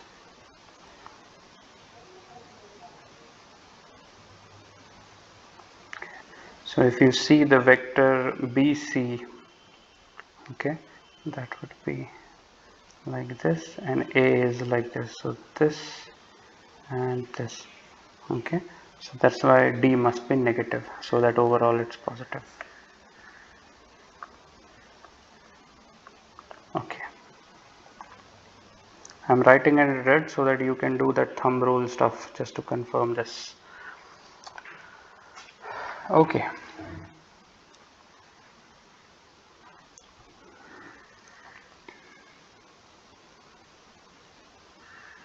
so it is easy for you to see that how this can be easily extended to a system of bodies. Okay, each will have its own center of mass, and they would all be under a planar motion. Okay, so you can apply individually this system. Okay, you can apply individually to the each of these bodies. Okay, so let's try to see that with one example. Okay, so we want to apply this to connected bodies, apply this to the system of connected bodies.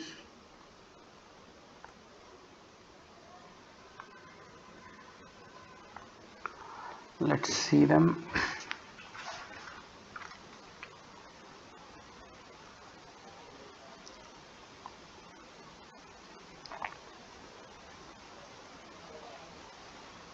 So say this is B. Okay.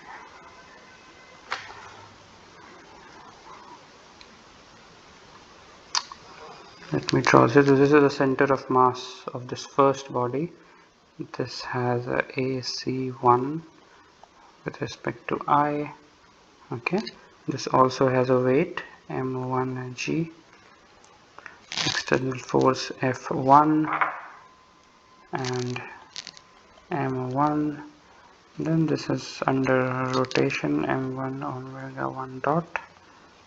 Okay, this is clearly body 1, and then you can have F2 external force. Okay, so this has certain properties. This is body 1, it has mass M1, and the IZZ1 about C1 is given. Okay, now similarly you have this C2. This can have say a AC2 in the I direction, M2G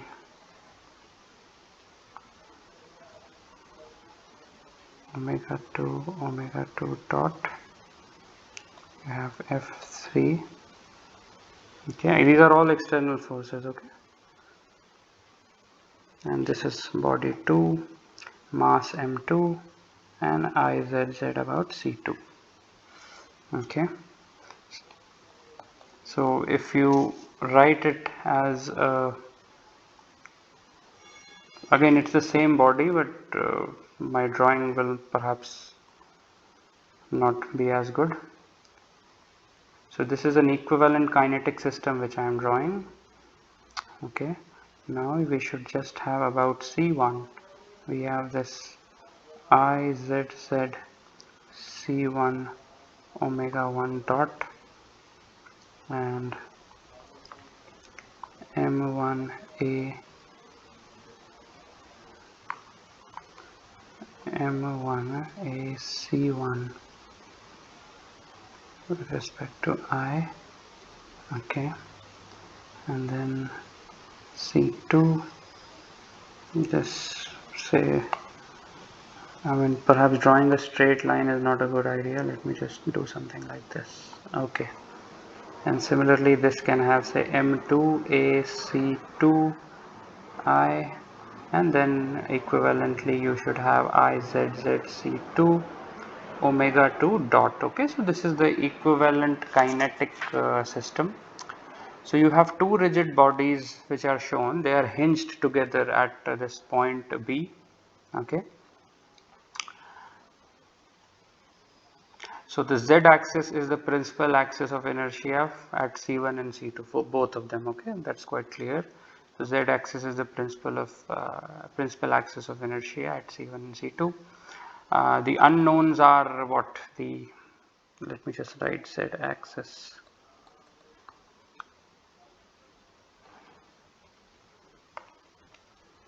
So this is, first of all, let me write that they are hinged.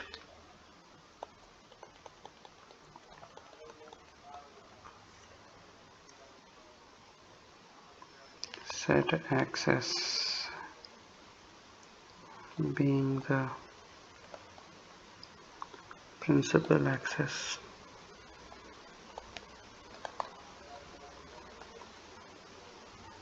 of inertia at C1 and C2. Okay, now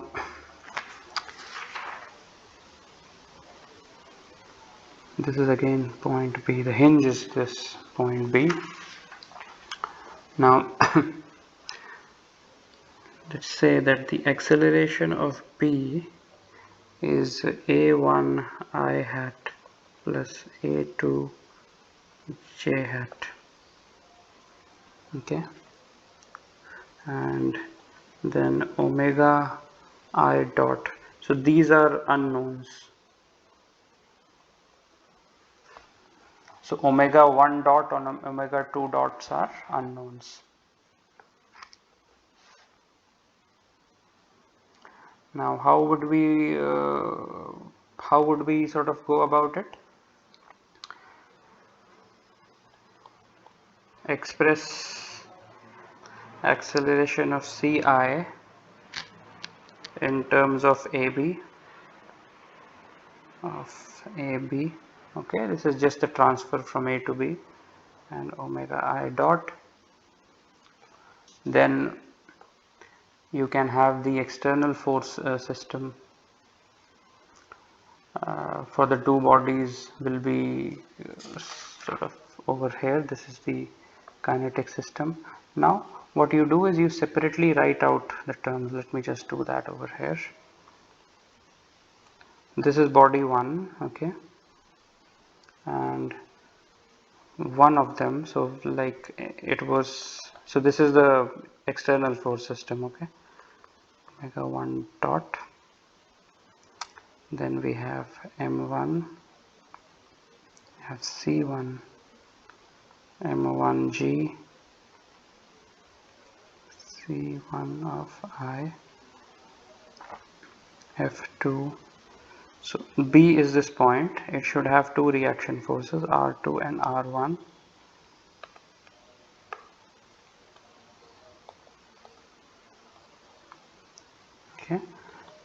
Now the equivalent kinetic system for this one, okay, just the body one, is again IZZC1 omega 1 dot C1 M1 AC1. Okay, and you have this P. So just apply this over here and it should be good to go. So you have to just break down the individual forces.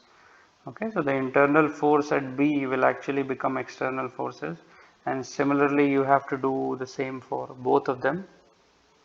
So you will get the necessary equations for Fx, Fy, Mbz and so on, because the moment at B has to be the same irrespective of which body you use. So you can use them and solve such problems. Okay. Let's take up one more sort of example over here.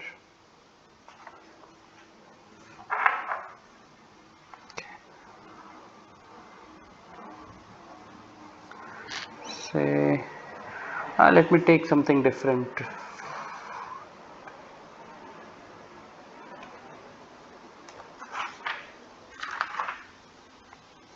So you have,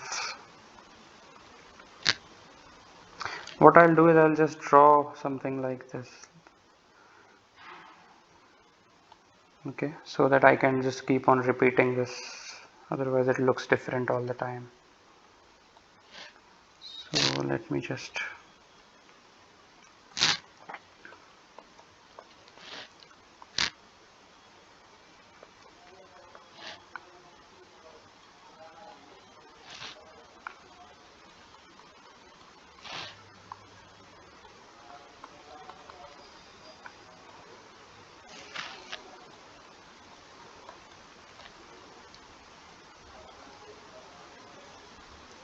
okay, and we have F3.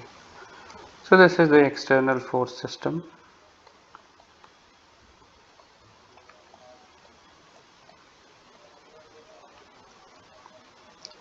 Let me draw an equivalent kinetic force couple system at the center of mass. Equivalent kinetic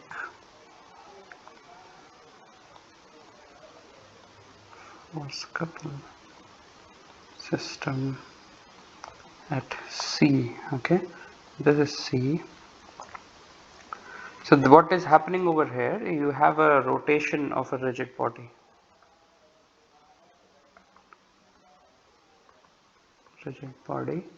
Okay, so the hinge is again at O. Okay, and this is fixed in I.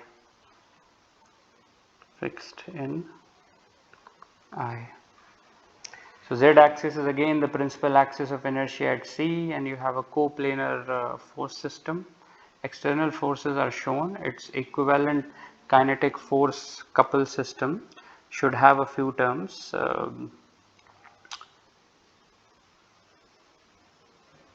Let me write those terms. You have C, this is O, this is M omega dot R C E phi hat I Z Z C omega dot, and then this particular would be M omega square R C E R hat with a minus sign clearly. Okay.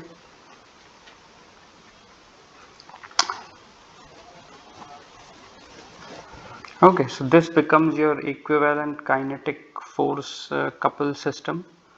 Okay. It doesn't really end there, because we can also have a kinetic force couple system at O, right? Equivalent kinetic system. So O is this point. and you have C over here, so this is RC. Again you can have IZZO omega dot, and this would become M omega dot RC. This would become as N omega square RC. Okay.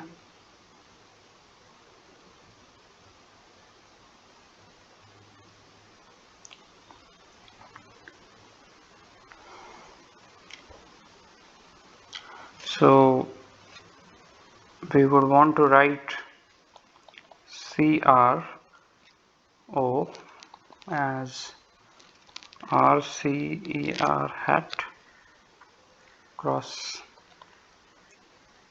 M into minus omega square RC ER hat plus omega dot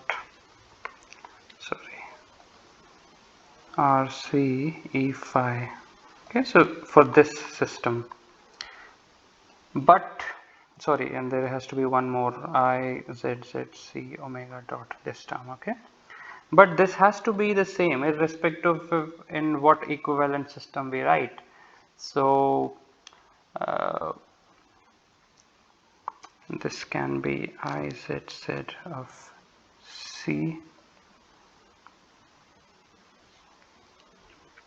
okay, and plus MRC square omega dot K hat, and it has to be the same as about O, so that would be IZZO omega dot K hat. Okay, so this system can be, this particular thing can be written in this form. Okay,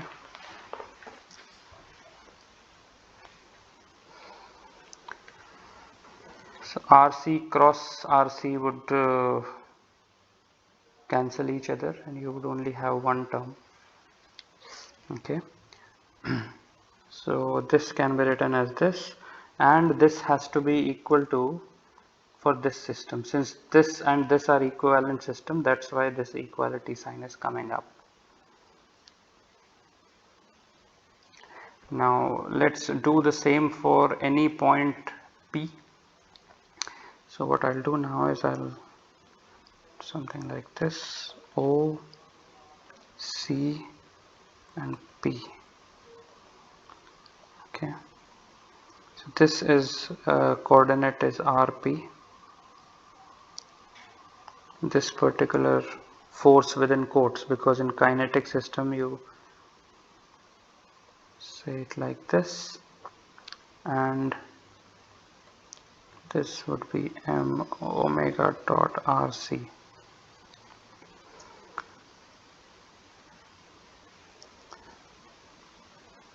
So this is the equivalent kinetic single force system at P.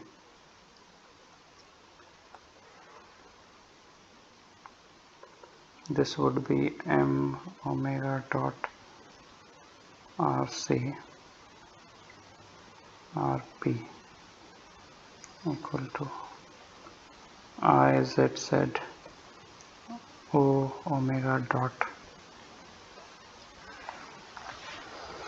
So this is the single force and it's about O. Okay, so that's why you have this RP, and clearly this particular force will not be, force within quotes will not be contributing because it's in the direction of R. So you have only contribution due to this one, that's already written. Okay, and it must be equal to this about, sorry,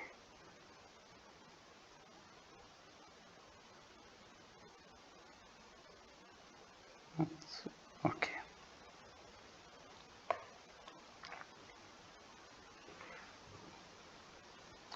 So this implies that RC RP is equal to KZ O whole squared. Okay, just the gyration is written, and kzc whole square plus rc whole square. Okay, this can be written in terms of c. Now if you look at this and this, you can take rc common and say rp minus rc is equal to kzc whole squared. Okay, so this is independent of omega and omega dot.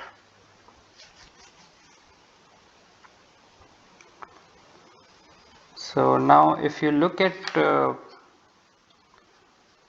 3.54, let's see that.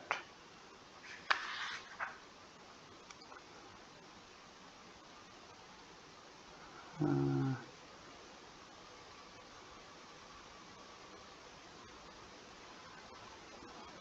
3.54.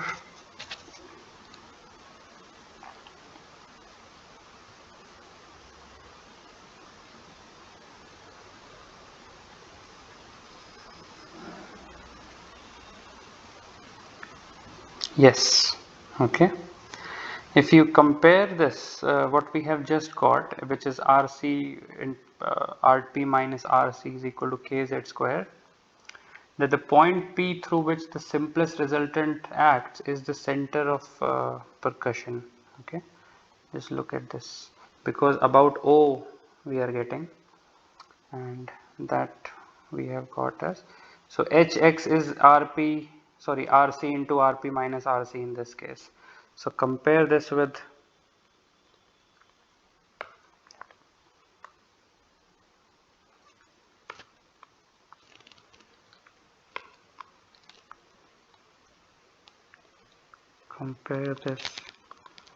with equation 3.54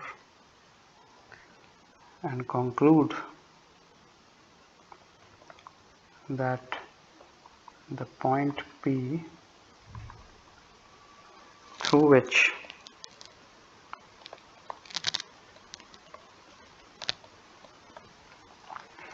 the simplest resultant acts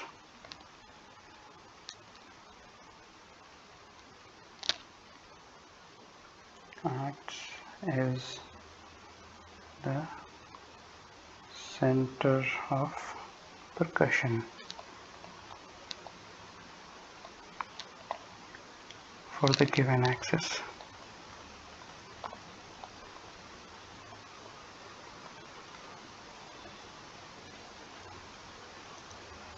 Of rotation. Oh. So please do this, okay? See, confirm yourself that the Hx in that equation is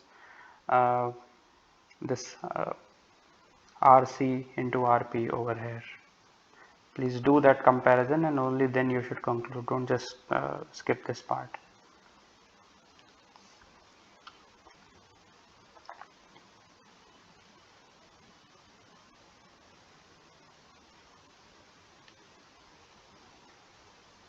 Okay.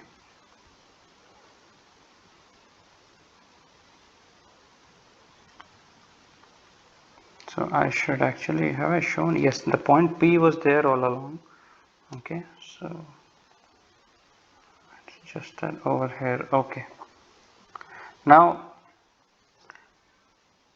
in the so the external force system is equivalent to a force over here. Okay, at this P. So MP is 0.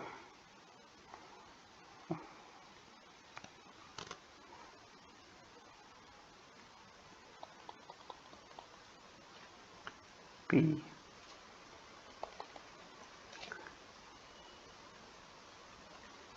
Okay, so if you have this automatically implies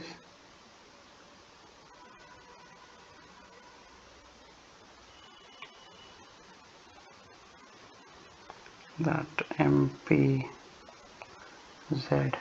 should have a minus of R phi OP. Okay, R phi is the transverse reaction force at O plus moment of external forces other than Rx, R phi about P. What are the other forces? I mean, you have F1, F3, F2 and so on. Okay, this OP plus 0, since the moment about P is 0, and this would automatically imply that R phi is actually is equal to 0 since OP is not 0. So the external force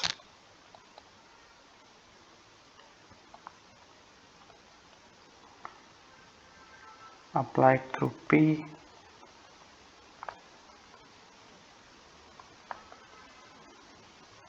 does not affect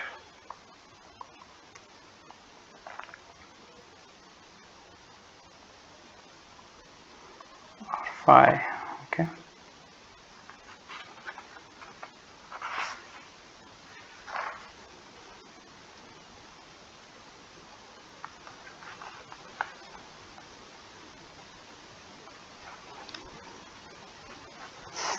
So one last case perhaps which we can see over here is this pulley, and you have this M1. Okay, so you have this as Y, you have this as X, this is the radius R, O, this is M2, this is M1, this is IZZO, this is A1, and then you have omega dot is equal to A1 by R. Okay, so this is a connected system, and let's now write it as the, say separately, you can write the force of gravity M1g, this would have M2g, then you will have R1, R2, oh this is the radius R. Okay, this can be now written to this equivalent system, kinetic system. You have this as M1A1, and you have IZZO omega dot, this is a point O, this is R.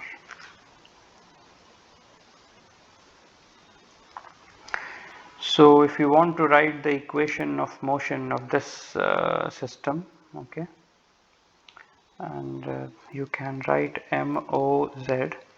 Okay, this has to be the same. So let's see what is MOZ for this case.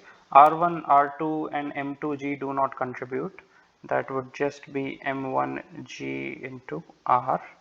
Now this is equivalent system, hence MOZ should be the same, and in this case it is M1A1R, okay, plus IZZO A1 by R. A1 by R is actually omega dot, we have just written it, so this is equal to omega dot. Okay, so that's how planar problems can be solved, okay, where the z-axis has to be the principal axis. And you can now see the importance. I mean, if the z-axis is the principal axis, it eliminates many of the inertia terms, okay, hence you have these equations which we have used in this case. Okay.